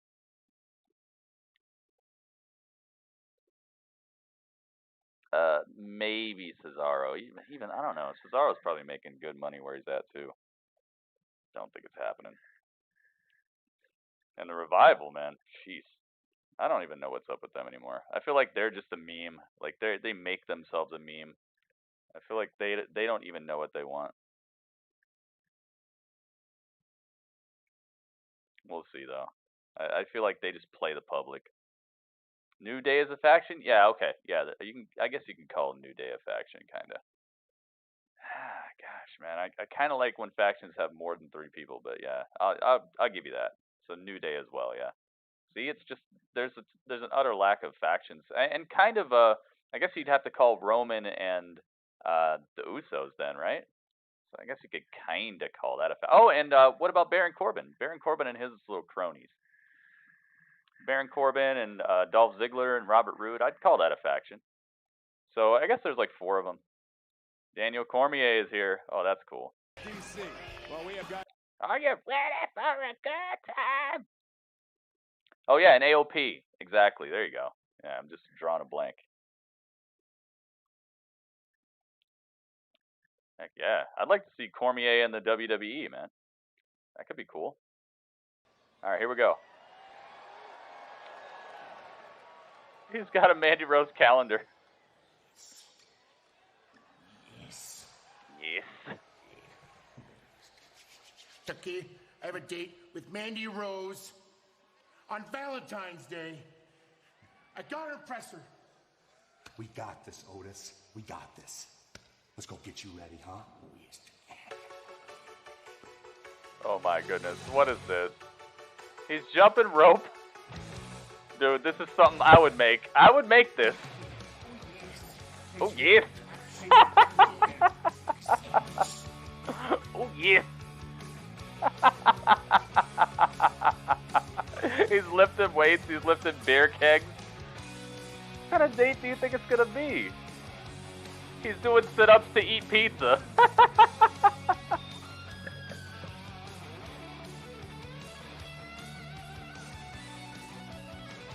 Oh my goodness. And he's wearing a Mandy Rose shirt. Oh, nice. They tore the sleeves off of a suit jacket. Oh my goodness, dude. What is going on here? Yes. Oh yes. Yes. Oh yes. Oh yes.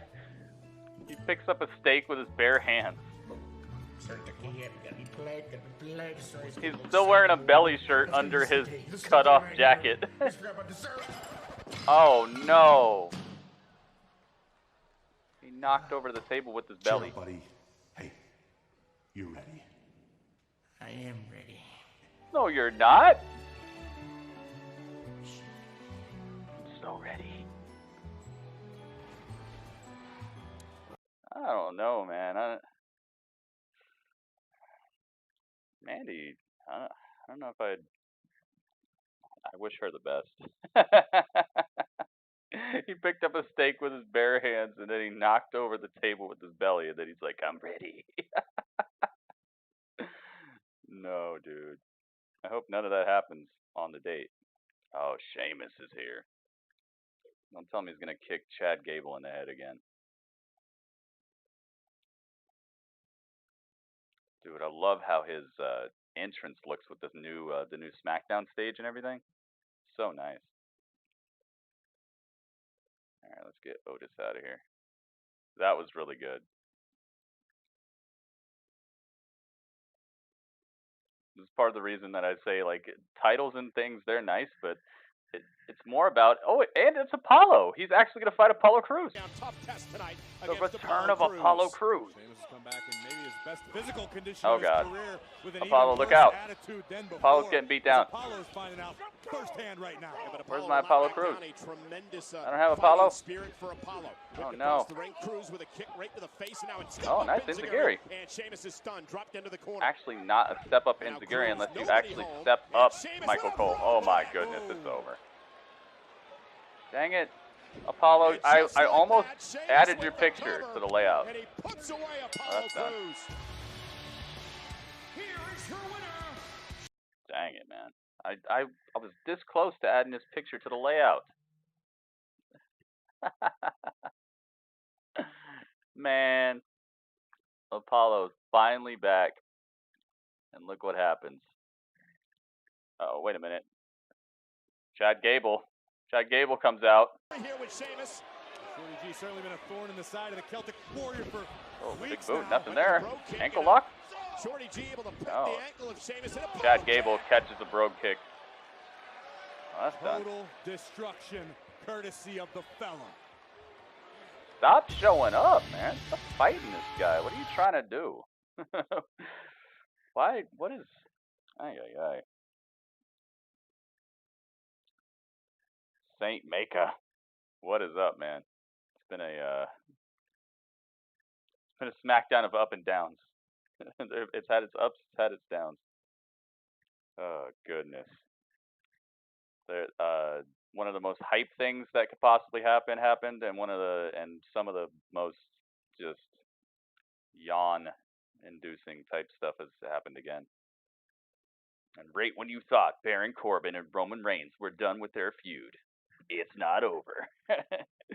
The feud that keeps on giving. Roman Reigns versus Baron Corbin. Part 12. The epic miniseries. Fatal 4-Way women's match for the number one contendership over the women's championship title shot. Oh my goodness. Comes Hornswoggle. He's not even that short. I think he's like 5'6" or 5'7" or something. I mean, he's short compared to Sheamus, that's for sure. That's a lot of Alright, let's get Sheamus out of here. Good thing he doesn't get paid by the hour. Good thing Chad Gable doesn't get paid by the hour. Good thing Apollo Crews doesn't get paid by the hour. It was nice to see Apollo for a couple seconds, though. How many matches have they had tonight? You think Naomi's winning? Me too. Me too. That's why I put her on the thumbnail. I try to like give undercover type predictions and stuff with the thumbnails. I kind of encode little predictions and like thoughts of what I think could possibly happen or who's gonna do the most hype thing of the night. Stuff like that. I think I did a pretty good job on this thumbnail. Probably get paid for one day he wrestle a month. Yeah, I think Naomi's gonna win, which is cool. I mean, it's kind of what happened to what's her name, Lacey Evans. What happened to her?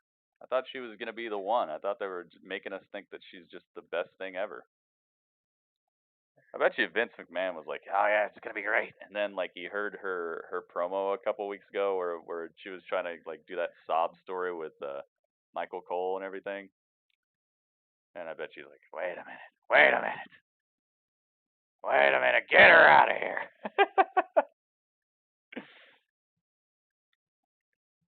Wait a minute, that's not the girl I said I liked. And Triple H is like, "Actually, yeah, that's the girl." And he's like, "No, it's not. I like that one with the poofy hair. Poofy Kingston. That's her name, right? Poofy Kingston. Get her out there. Get her. She's gonna be the new champion. Her. That's who I said I liked." Triple H's like, "No, that they don't even look alike at all." Vince, don't argue with me, Triple H. Trips. Get Poofy Kingston. Get her to win. She's winning now. He's like, "All right, whatever." I could just see Triple H like Captain Picard, you know, when Captain Picard is like, I just see Triple H doing that all day backstage. Have to get up at 2 a.m. Ay.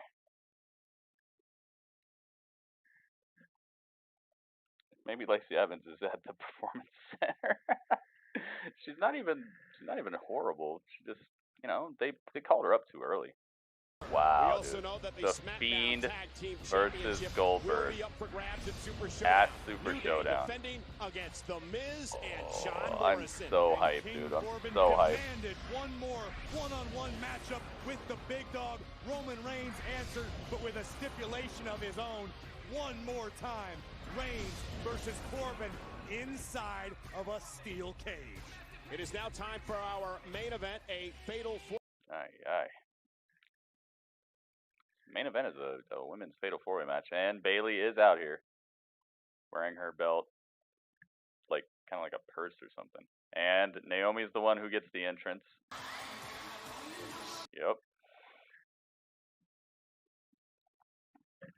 Bayley's new theme. It's just it's like an AEW type theme. It's not horrible. It's just there's not a whole lot going on there. It's not like easy listening or anything. I couldn't sit there and bump it or anything. Yep, Naomi gets the entrance. And what's she got? She's got a disco ball on her head that's like lit up. It's actually lit up with a bunch of different designs in it and everything. What is going on? She looks like Miss Pac-Man. She's got a ball.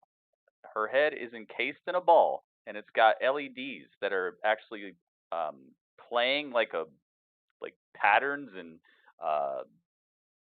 rainbows and all kinds of stuff and swirls. That's pretty cool. Vince McMahon's like, yeah, see? That's the one. That's who I was talking about. I wasn't talking about Lacey. Who's Lacey? Yeah, she got that super wild hair right now. That's too epic for SmackDown. Oh, man. All right, let's go. All former women's champions. Dana Brooke would love to get her first. All right, let's see. We got Dana. SmackDown Dana Gold. Brooke. This matchup is now underway. Did they ring the bell? Royal Rumble match, you might see temporary alliances of necessity in a matchup like this. Women are going to work together Carmella. to gain any sort of advantage. That said, it's every woman for herself. Cover. Shoulders down. Remember, first pinfall or submission will be Alexa Bliss. victor in this match. Dang, Alexa Bliss didn't even get an entrance. Carmella, champion, also a Money in the Bank ladder match winner. Bliss as well. Bliss now roll up on Carmella. Kick out at 2. Alexa Bliss didn't even get an entrance. All four of these women. Might be a wrap. For a quick pinfall, trying to surprise one of your XFL tomorrow, guys. I hope you'll show up to hang out.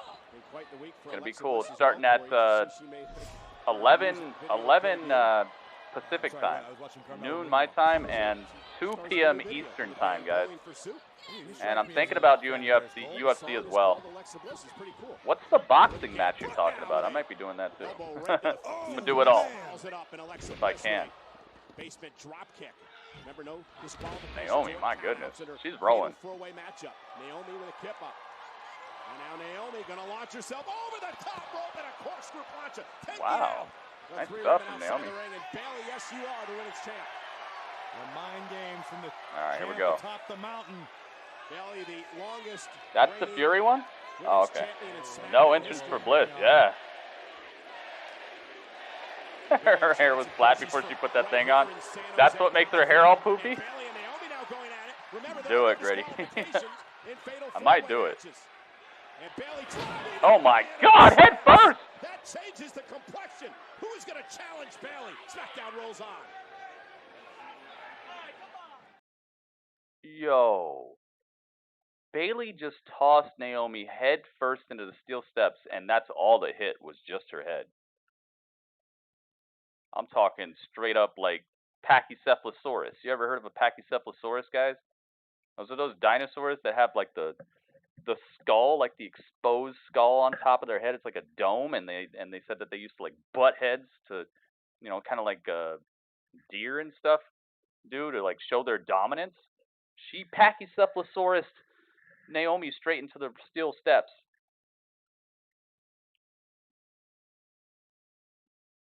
What in the world? And Naomi didn't move. All she did was turn over. I hope she's all right. So many people have been coming back from injury and just getting re-injured. I don't want anybody ever injured, but I'm seeing a pattern. Like, they're like, oh, you're back. Okay, here we go. And then they just put you in this match and you get smashed. Like Goldberg in the locker door, yes. That too. That's a little easier to. It's a little bit more recent of a. A little bit more recent of a example. Yes. My goodness, man. Ay ay ay. I hope she's all right. That did not look good. That looked very vicious. I don't know what you're talking about the feet stuff, man. Should probably just talk about wrestling in here. Most of these superstars, I've never seen their feet, nor do I have the desire to do anything like that. It's not really why I'm here.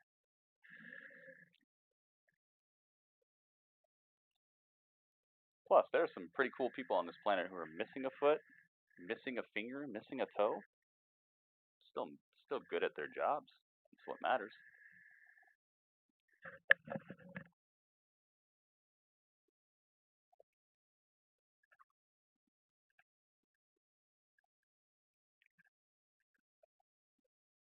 John Cena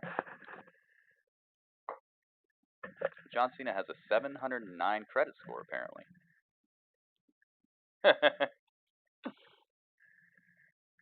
The tow truck? Oh no. Kelly. Oh my goodness. The tow truck. Too much foot talk. I have to call the tow truck. TOE. What is going on? By the way, Mo is still the boss, guys. You see this? Mo is hanging on by 95 HP, which means $1 in donations or super chat will put you ching right in that spot to become the chat champion. Or maybe he'll heal himself up, who knows? But he is dangerously low on HP right now. And Carmella just saying. Brief update on the chat championship. Carmella might have rocked herself there 𝐾𝐸𝐯, yeah, it does look like that. It looks delicious though, man. I love 𝐾𝐸𝐯. Naomi is also involved in this match. She was taken out earlier on by the SmackDown Women's Champion Bayley, who's watching this matchup at ringside. Cray. Bayley not forgetting the you like Alexa confrontation with Bliss's Naomi theme? last week here on That's SmackDown. cool.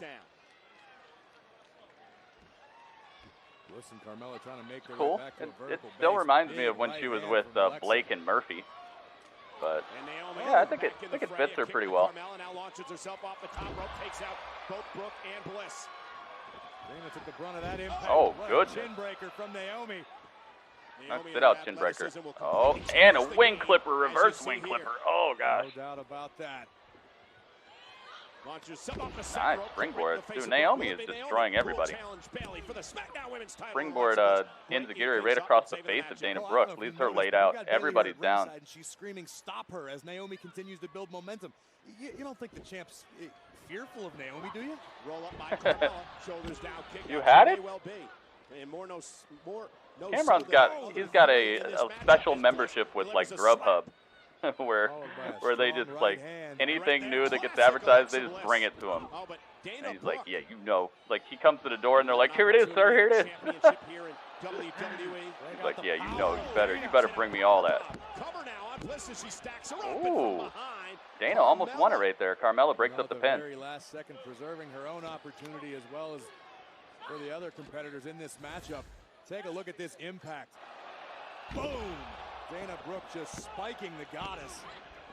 I think me and Cameron should fight Beat YouTube channel. What's Beat YouTube channel? The dangers of fatal four-way matches is Carmella. You got all the new deals, yep. They just deliver everything new to him. They're like, here you go. Former SmackDown Women's Champion. Miss money in the bank. Carmella, the Bronco Buster, the Dana Brooke in the corner. Naomi grabs her by the head. Oh, goodness. Face first goes Carmella. Bulldogs are right into the second turnbuckle. Naomi, leg moonsault, cover now on Carmella. Hook of the leg, is it enough? No, Dana Brooke breaks it up with it. Incredible tenacity.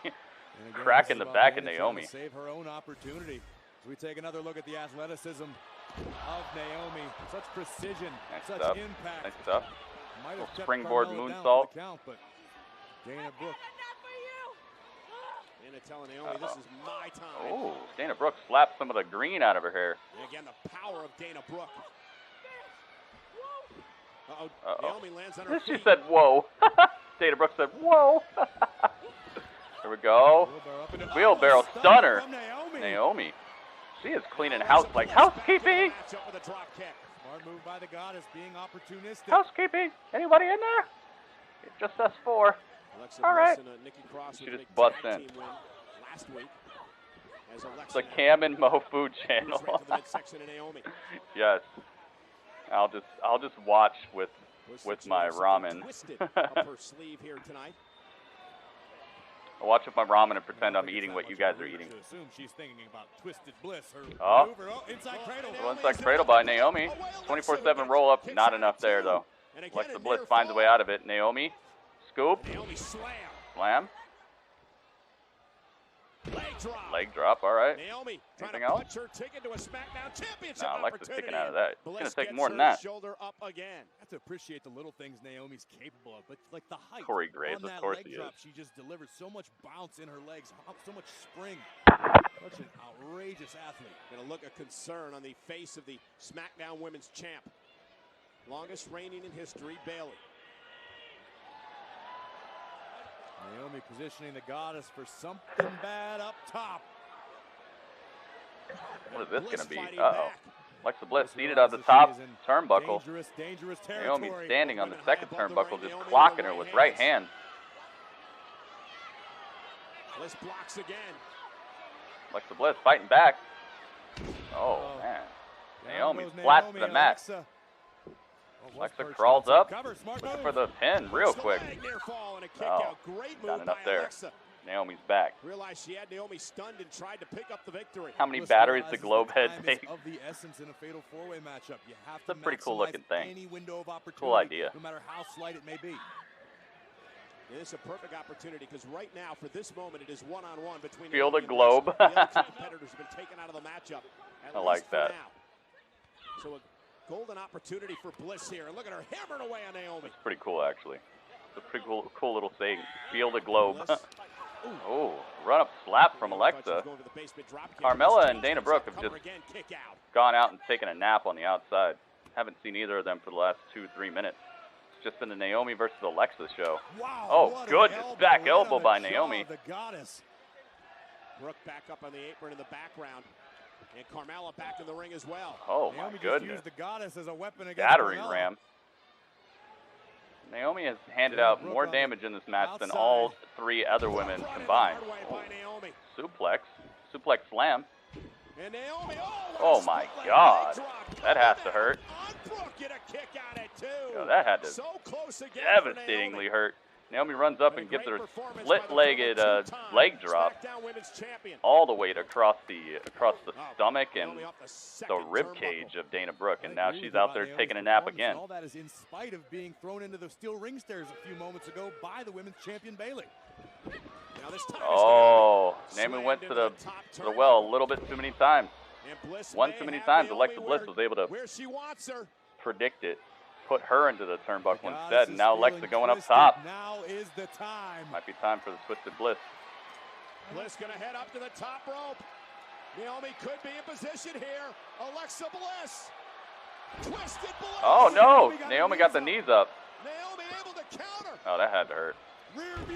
Rear view. Is it enough to put Bliss away? Oh no! Super kicks from Carmella right to the chin, and another one. That's done. Carmella wins. Yeah. Wow. Oh, goodness. And then Bayley from behind with a face buster? A weird little face buster thingy that she did. That was odd. What's going on with wrestling this week? Just give everybody who you don't expect to win the win for no reason? That's what's up? Yeah, Bayley's theme is just, it sounds like stock music. Wow. Carmella scoops the victory. Super kicks Naomi twice in the face. Scoops the pin, and then from behind comes Bayley with a weird little facebuster thing. I wouldn't be surprised if they don't replay the facebuster part, because it looked pretty bad. Oh, here we go. Yeah, it wasn't the best. Wow. How strange is that? And they just wanted to like pull the rug out from under us. That's all they wanted. They were like, you know what? Everybody thinks Naomi's gonna win. Let's just just do it. Wait, no, I know what happened. Vince McMahon was backstage. He's like, yeah, that's the one. Wait a minute, wait. No, not her. Not her. What? I couldn't tell it was her. I saw the...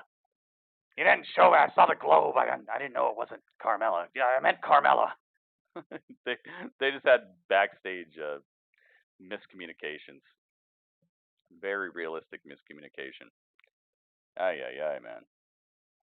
Thought Roman Reigns was gonna win, but Drew wins the Royal Rumble. I didn't think that Roman Reigns was gonna win. I was hoping so badly Drew was gonna win. So guys, let's have just a little talk about this. Just a little talk. Some might even call it a chat.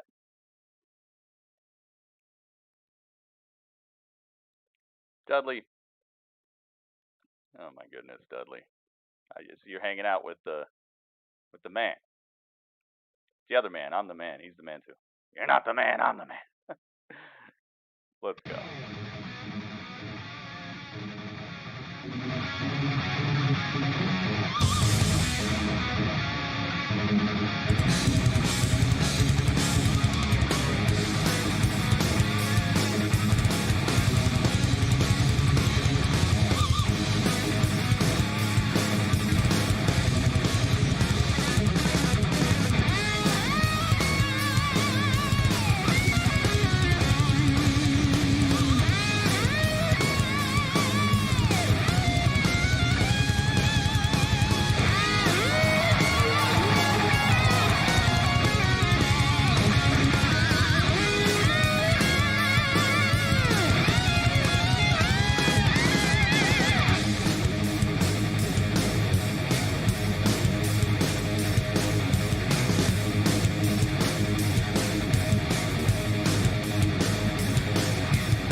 Can it be? Can it be?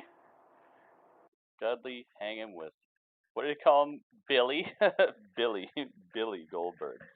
What is up, everybody? It is time. Wow.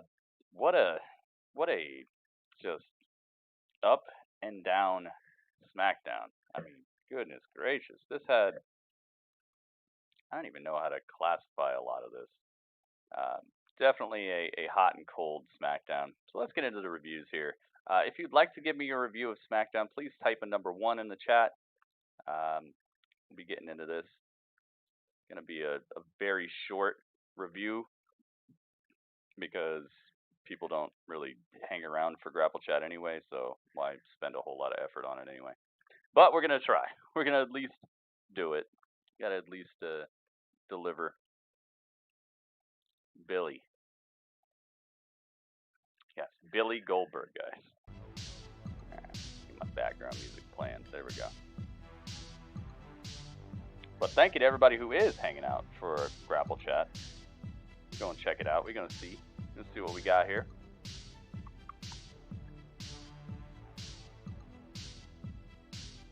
Alright, give it about 20 more seconds and then we're gonna let it fly. I saw you, Dudley. Yes, I saw you. I saw you hanging out with him. Did you get me his autograph? No? Why not? That's not true. That's not true. You made a time machine. I'm sure you could have found a pen or made one. Dudley.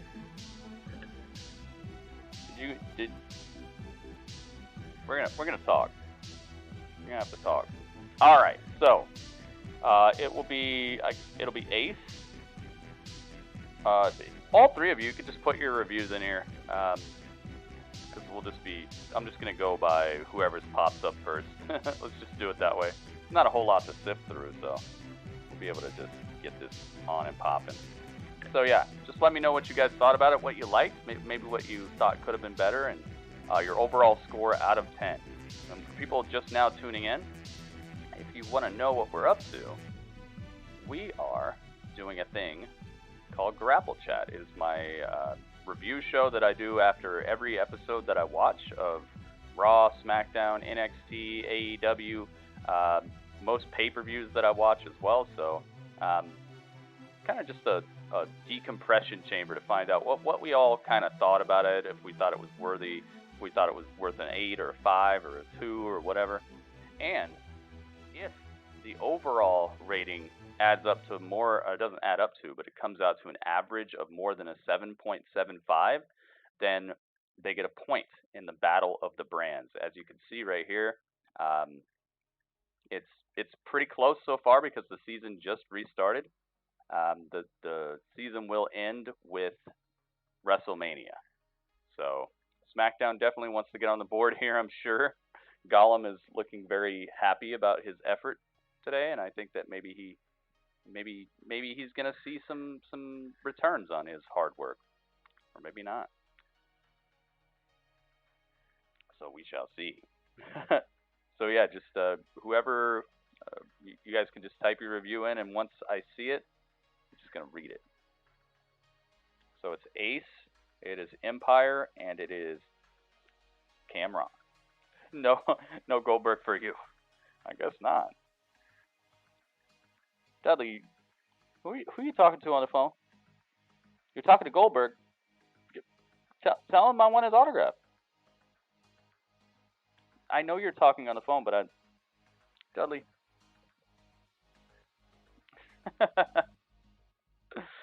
What the heck? All right. So Ace says, what I liked, Goldberg challenging the Fiend. I love the Otis story so much. I like the women's match, seeing women other than the same old. Yeah, I definitely like what you have put into this review.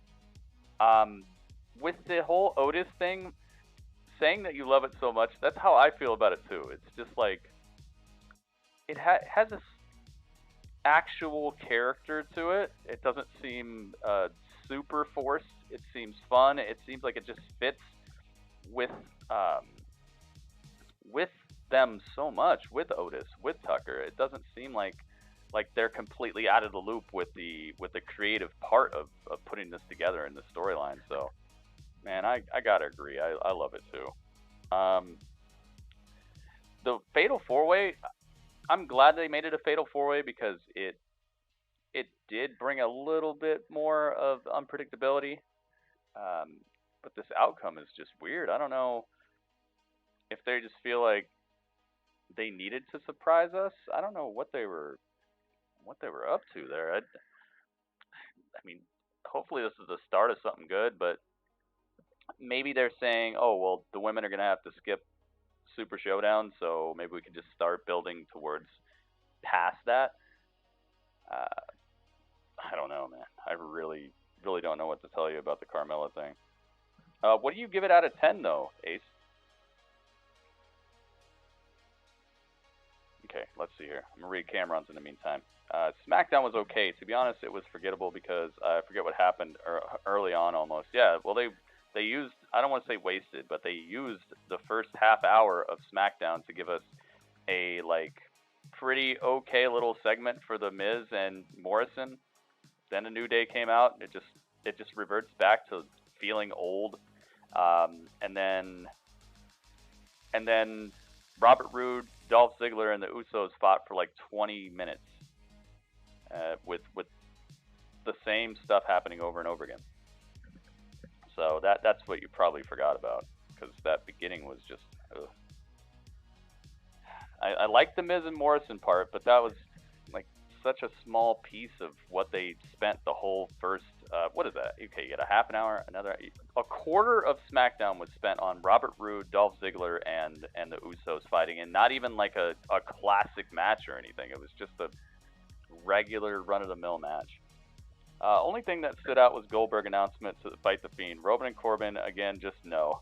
Oh, that was that cool backstage thing with Corbin where he grabbed the dude from the production truck and threw him down the stairs on the outside and stuff. That was kind of cool. Main event was just alright, nothing special. Sheamus, Apollo, well, Naomi looked good, but yeah, I know what you mean. It's kind of run-of-the-mill when it comes to what happened in the match, but I thought Naomi looked pretty good in the match. Sheamus, Apollo squash. Elias versus Cesaro wasn't bad. Yeah, they went hard for some reason. They really gave it They gave it their all tonight. I liked their. They were actually like throwing blows at the end. I mean, not really hitting each other, but instead of wrestling move after wrestling move after wrestling move, instead of, here comes the hold, he's got him in the lock, you know. It was like, like it was so like different to see a match ending on more of a beatdown type of angle from both people, not just one. Just not a must-see for me tonight at all, besides the Goldberg announcement, which fell flat too from via satellite. I don't know. I think either of them would have been on a television screen, whether it was Goldberg or it was Bray. The only thing that we missed out on really was just Goldberg's entrance, you know, and standing in a ring. So I don't know if it fell flat, but I mean, if you thought so, then I guess maybe. But one of them was going to be on a screen anyway. It's not like we're going to have like a live confrontation in the ring. So I don't know. I forgot about those guys early on. Exactly. Like that whole beginning part was just like tiresome, man. Took a lot of the energy out of like all the hype. Not all the hype, but it took a lot of the hype out of me that I was feeling about the whole of SmackDown. Sit there for 25, 26, 29 minutes staring at the Miz, Morrison, and then staring at Dolph Ziggler, Robert Roode, and the Usos. And I'm not saying any of these athletes are not good athletes. I'm not saying any of these athletes suck. I'm not saying anything like that. It's just not looking like the right time, and what they're writing for this makes no sense. I don't get it. Really don't. 7 out of 10. All right, let's add this up. Hang on. Just doesn't seem like the time. And the fact that the Usos just came back and they need to have like a 20-something minute match with Dolph and Robert Roode, it just feels weird to me. Robert Roode and Dolph Ziggler have been resigned to kind of like a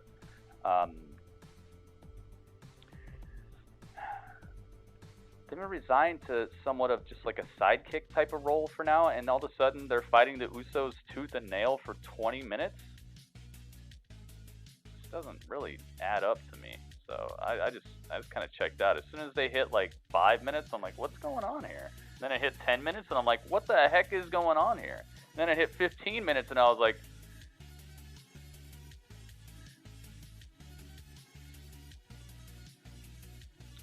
you know, what's going on? All right, so Cameron, thank you for your review. 7 out of 10 has been added. Oh, okay, and then let's get back to what Ace said. Thank you, Cameron. Give Cameron some props here. Cameron, thank you for your... Or Cameron. Cameron. Should I say Cameron? Oh, it looks like they made the emotes bigger. I can actually see them better. Alright, I'm going to give you all these weights.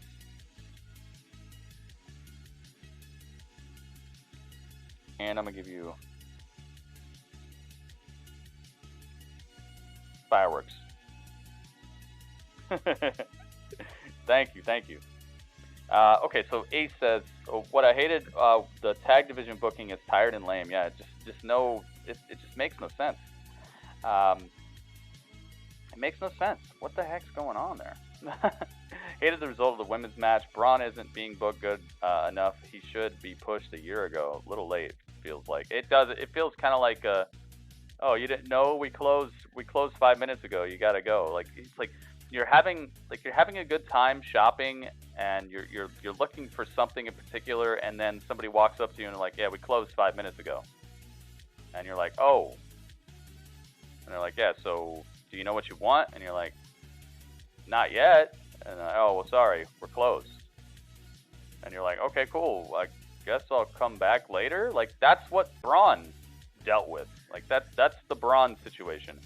And now they're finally like, hey, you found what you wanted, and he actually pays for it. And it's like, yeah, you should have had this like a couple nights ago when I was in here.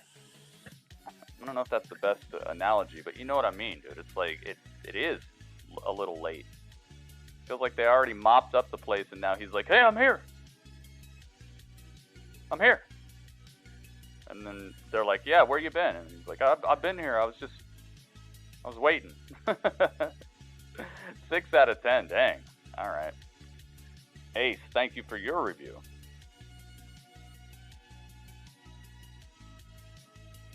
Ace, I'm going to give you... let's see here. I'm going to give you these cool sunglasses. Yeah, I'm going to give you these cool sunglasses. And then I'm going to give you... because you said you love that that storyline, I'm going to give you some chocolates. Alright. This is what we're going to have to do with you, because I told you before, and I'm going to tell you again. Please, stop with all that stuff. Alright? If you come back in here after the 300-second timeout, and you're talking about anything other than wrestling and being raunchy or nasty or doing any of what you've been doing, we're not going to be seeing you in the chat anymore.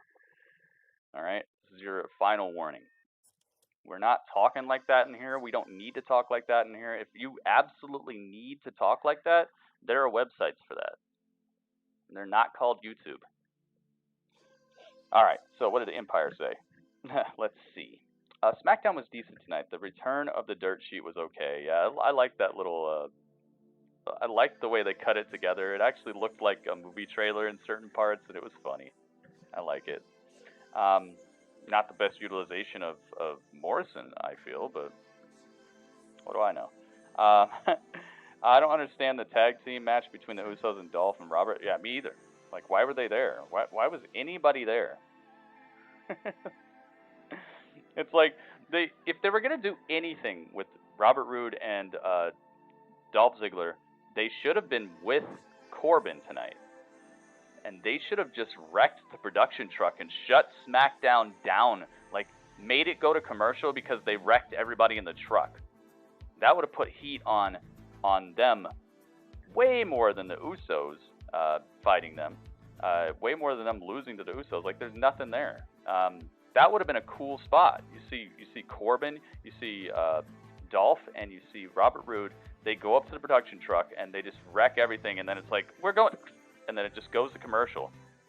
And we're sitting at commercial break, like, what's going on? And they finally come back, and the whole truck is laid out, and they got like a handy cam, they got like a hand cam type of thing, and they're like, oh, we're trying to get things back together here. Robert Roode, Dolph Ziggler, and Baron Corbin have just laid waste to the production truck. And so SmackDown's like in shambles for a bit, and they're like, oh, well, we have a live feed of Goldberg. Let's go to Goldberg. And then they do the Goldberg part. And then by the time they come back from that, then the truck is back together or something. I don't know. I think that could have been a much better utilization of Robert Roode and Dolph Ziggler and Baron Corbin. Obviously, they're not done with this Roman Reigns thing. And if you were going to not be done with something, how about you just make Baron Corbin and his crew look strong, leave Roman out of it for a second, and give us something fresh, something that shows a little bit of thought, instead of just, oh, Baron's going to come out and just talk, and then Roman's going to come out and punch him. Yeah, dude, I don't get it. I'm hyped to see Goldberg versus The Fiend. King Corbin versus Roman again, yay. See, you're saying exactly what I was talking about. I agree with this. The Otis story is awesome, and the main event was okay. 7 out of 10. Yeah, dude. I'm down with the okay thing for the main event. I think it was very okay. Naomi looked fresh, but overall it was just by the books. So you're 7.0. I'm so glad this mouse, dude. I got this brand new mouse and it's working perfectly. So hype about this mouse, and I'm so hype about your review, Empire. Thank you very much, dude. Once again, thank you to Ace, thank you to Cameron, and thank you to Empire. You three hooked it up tonight. Thank you, thank you, thank you. Empire, I'm giving you. Let's see, Empire. I'm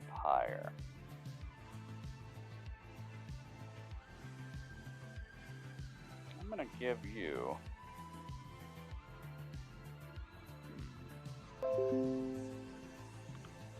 Mouse is awesome. Yeah, it's got LEDs on the side and everything. Alright, I'm gonna give you this. This is Tucky's suit. I'm gonna give you a bunch of free versions of Otis's suit. Sorry, Otis's suit, sleeveless. Okay, and I'm gonna give you. Let's see here. The rocks with the hands up. There you go. You got Otis's suit and the rocks with the hands up.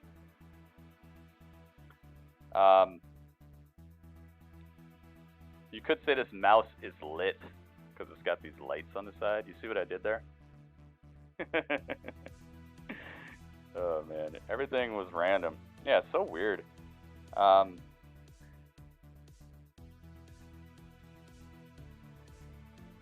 Gosh, man, I'm trying to figure out, like,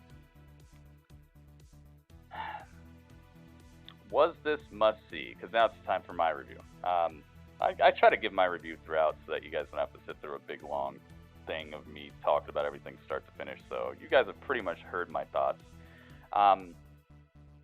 Was this must-see? Yes. It does seem like this got the ball rolling towards Super Showdown, and also it helped us to see that there are some superstars that maybe they're looking at a little bit closer than we've been for the past couple weeks.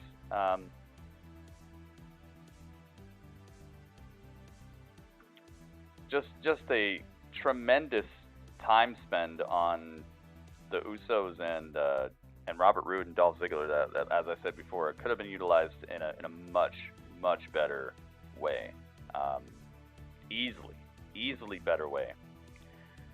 But at least they went back to the truck. At least they had these like live, satellite stuff, and they had the Firefly Funhouse, and they had the Buzzard reporting the blizzards. They had some fun stuff. The Otis thing, I like that they cut together a montage, and it wasn't just him like learning how to tie a bow tie. It was actually him working out, and it was funny, and he was doing sit-ups to eat the pizza. So there were some good parts. There's certain times where predictability doesn't mean it's bad, and this is one of the things that I feel like gets thrown around a lot in wrestling and gets misconstrued. Is predictability doesn't mean bad. It just means that you saw it coming. Great. Okay, so you saw it coming. So there's a little bit less of like the surprise of something, but it doesn't make it bad. Like, you order a pizza, the pizza shows up. Now the pizza sucks? No. Like, is the pizza good or not? Like, maybe if you got a surprise pizza, that'd be great. I mean, if somebody else paid for it, Now, you don't want to get a surprise pizza to your door that you have to pay for. But you know what I mean? Like, predictability, it's a word that gets used in wrestling, and it gets used in a negative light. And there was a time like tonight where Naomi was the predictable winner, and everybody was okay with that. There weren't groans and sighs and people like, oh God, here goes Naomi's gonna win. No, because she just got back. She's believable. She's a great wrestler. And in the grand scheme of things, she's got that oomph. She's got that star power, So it's like, yes, it would have been predictable, but it wouldn't have been bad. And so sometimes just trying to be unpredictable doesn't make something better. Okay? I think our ratings would actually be higher if Naomi would have won tonight. Even though it's predictable, it still would have been a better payoff for what we've seen recently, because Carmella has just been here and there recently. Like, she hasn't really been anything that we've been talking about recently, and this is not something that's going to help that, I don't feel, and I don't think it helped the ratings tonight either. I mean, I'm not talking about ratings as in how many people are watching it. I'm talking about our ratings, the ratings I actually care about. Sickness is punching me, dude. I understand, dude. We were up. Thanks for even hanging in, man. Thanks for even hanging. A lot of people are going through some stuff today. I appreciate you just being here. So that's kind of the main thing I wanted to focus on here at the end of the show, is that predictability is not a bad thing. It's not a bad thing. It's just when you can predict things, they better just be good. You know, I feel like adding an element of surprise to something does up the initial rush of adrenaline or excitement. That can add to it, but it doesn't necessarily make something better or worse overall. Because after you've seen it, So the surprise is gone. Now, is it good or not is the question. And I think Naomi winning would have been better for tonight. And hopefully Naomi finds a way to get into the title picture sometime soon, because WWE is just having this thing recently where they hop on a train too late. Just like what we were saying with Braun Strowman. It's like he finally got a title, and it's like, okay, finally, you know, like where was this when he was like tossing stages on people and spearing people through Raw, you know, like tossing people's flipping ambulances and stuff. Where was the title at then? You know, it's too late. I don't think it's too late. I don't like when people talk like that, but I'm saying like the hype train is not there. The hype train was like choo choo chugga chugga chugga chugga, and then it went chugga chugga chugga chugga. And then you see Braun like chasing after it, like, yo, I won the title, guys, and the train's already so far down the track, dude. You better run faster, or they better slow down. That's what they need to do. They need to slow it down, turn it around, pick him up, then let's turn around and do it again. I need to see him tossing stages on people. All right. I hope that's what this is leading to. I would love it if 𝐒𝐿𝐲 gets a match against. 𝐒𝐿𝐲 gets a title rematch against Braun Strowman in Saudi Arabia, and it's like a Falls Count Anywhere match, and they actually like fight in the streets or something. Although it sounds kind of dangerous, but hey, whatever. It's Braun Strowman, all right. Have him toss a car at 𝐒𝐿𝐲, and 𝐒𝐿𝐲 like dives out of the way. I don't know, man. Just do something. Like I'm glad he finally has a title, but like he's got to get back to that beast, you know. And it doesn't seem like the beast is there. Did I hear about Adam Bomb getting arrested? No. No, I did not. I didn't even know Adam Bomb was still like. Are you talking about the wrestler Adam Bomb? Or are you talking about the Adam Bomb that we hung out with for like years? That's the thing. Like, I'm happy for him, but it's not like it was, you know. And that's what they got to start doing. They got to start having him tossing people's cars or ripping doors off and doing all that stuff that made him like something cool. I like that they're putting him in more like legitimate wrestling situations now, because I felt like he was kind of hiding behind that for a while, or they were hiding him behind that because they maybe just didn't trust him to wrestle a full match. But now it's looking like he can actually hold his own and take care of his opponent. So I'd say put him into some sort of stipulation match that doesn't have just something hype, man. He's got to just start wrecking stuff. I don't care how they do it, honestly. Just I want him to toss somebody into a river. I need something that's iconic to happen, because he was having those iconic moments, like when he tossed Roman Reigns on the stretcher, when Roman Reigns tried to run him over in the ambulance, or not run him over, when he backed the ambulance into that semi truck, and he still got out and was just like, oh, leave me alone. Iconic moments. It sucks that all those happened like 2 years ago. Phantasy Star Online 2 beta? Yeah, they got to do some stuff like that. So overall,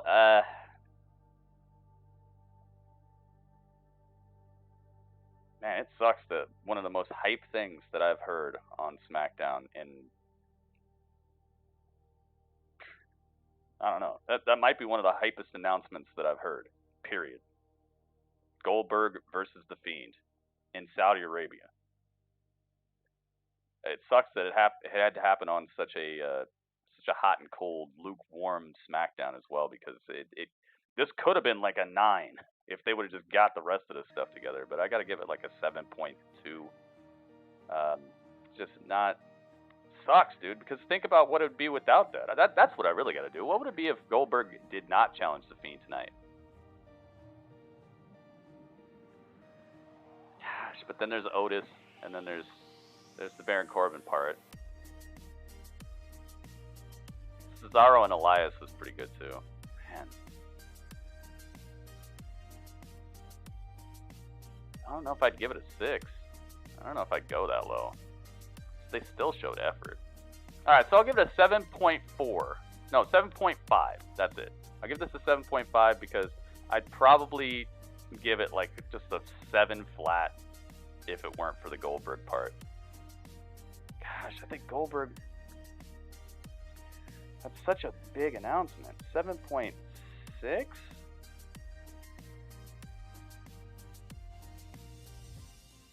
I'll go 7.7. 7.7. That's what I'm going to go with. Still not enough to get a point. If it was up to me, it still wouldn't get a point. I'll give it a 7.7. Because I'm adding 0.7 just because of Goldberg and the Fiend. There you go. All right. It's the best I could do.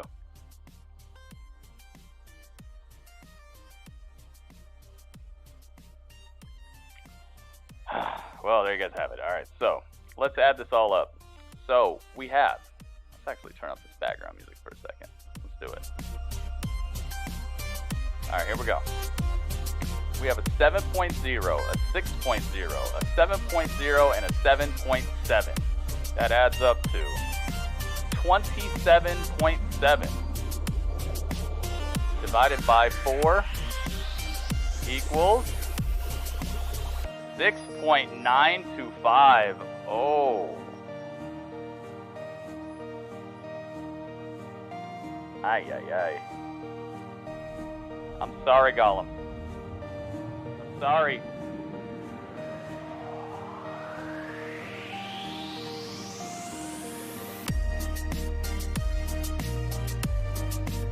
Aww. Sorry, Gollum. It's not your fault.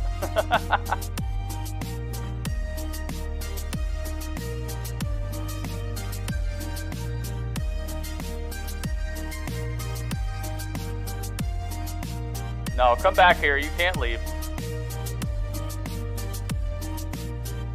Yeah, you can kind of duck out of the way.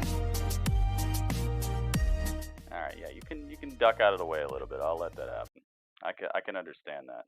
You're looking kind of frail right now. I can understand. Whew, man, that's yeah, more downs than highs. I just think it was lukewarm. I don't think anything was horrible, but just lukewarm, and lukewarm is just treading water. I don't think things were able to heat it up quite enough. It's like if you have a bunch of cold water and you pour in boiling water, but there's more cold water in it, or it's like lukewarm, it just becomes lukewarm altogether. It's still not boiling hot. It's not hitting it. Man, that's too bad, man. It's really too bad. But hopefully this means we'll see Goldberg next week as well, because it definitely brought some star power. You could just feel it was a different energy about the show. As soon as you saw Goldberg, you could just tell that there's this other aura about people from that era, from the Attitude Era, from the Monday Night Wars. Just they bring this, like, it's not even nostalgia. It's just they hold themselves different. It's like they know what they're worth, and it seems like a lot of these newer superstars they're timid, and they're just kind of like they feel like beaten down. It's like you see a big giant, like, burly dog, but it's like been through things in its life, and it's just so docile, and like it's sad to see stuff like that, because the thing could be a beast, but it's just so, like, it's just been through so much, and it had to be a certain way, and so it's not this, like, supreme animal. And I feel like people got to be animals back then, and so when you see them, like, they have an actual aura about them, and they're not this, like, researched social media thing, amalgam of a bunch of different ideas that are profitable or marketable or whatever. You can call them like the Hex, man. I know, right? Just different. It's like the whole arena changes when you see somebody like the Undertaker. Even Bray Wyatt has it. Bray Wyatt has it because they're letting him be him. I'm not saying it's any of these people's fault because you need a job, right? You can't just walk up into some place. I can't just walk downtown right now and be like, I'm running this place now. And I'm at like the Chase building. I'm at Chase Bank, and I just walk in like, yo, I'm running this now. I'm the one. And they're like, who are you? And I'm like, I'm Gritty. What? Like, you're not getting a job like that. So I can understand why these newer superstars, like, they have to kind of be like, well, you know, if you say so, if you say so. So I'm not saying it's their fault. I'm just saying that that's the current thing, you know. That just because it's happening doesn't mean I'm saying it's somebody's fault. It's just the way things are. So I'm not saying somebody like Ricochet couldn't become a bigger, more assertive type of superstar. It's just currently you can understand, like, they want a job, so they better not walk up to Vince like, I'm running this. I'll be who I want to be. Like, that's not going to happen. That won't happen. So, I don't know. Hopefully there's a new day, you know? New day coming.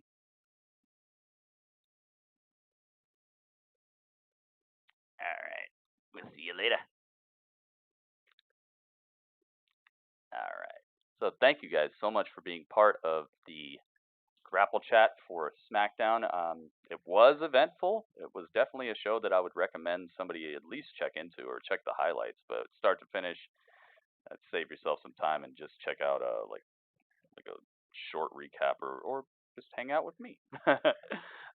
Thank you guys seriously for being part of Grapple Chat. Everybody on YouTube, we're going to be up out of here, but people on Mixer and Twitch, we still got some things that we're going to be up to. So thank you. A million thank yous to everybody. Thank you for all the thumbs up that we hit on YouTube as well. Please remember to follow me on my social media, on my Twitter. Leave a thumbs up on my tweets so we can get a little bit more exposure for this stuff. I work really, really hard. I work long, tired early hours, late hours, trying to give you guys cool entertainment, different types of entertainment. Just give you a variety of wrestling coverage, live event coverage, sports, all kinds of stuff. So if you like what I do, guys, please find ways to support it on either Twitter or on my YouTube. Watch without your ads turned on. Whatever you can do to try to help it grow and to show that you enjoy what I do. Because the more people who show they enjoy it, the more it gives me power. It's like the spirit bomb. You guys give me power and then I drop it on you. Like, boom, here it is. Look at this. So help me do the spirit bomb, guys. I'll be catching you guys on YouTube tomorrow for XFL and maybe more than that. We might be doing UFC. I'm not sure yet because UFC, I got to check the price of that. It's probably steep like it normally is. Thank you guys. A million thank yous. We'll be back tomorrow. Pretty Urban. Out on YouTube.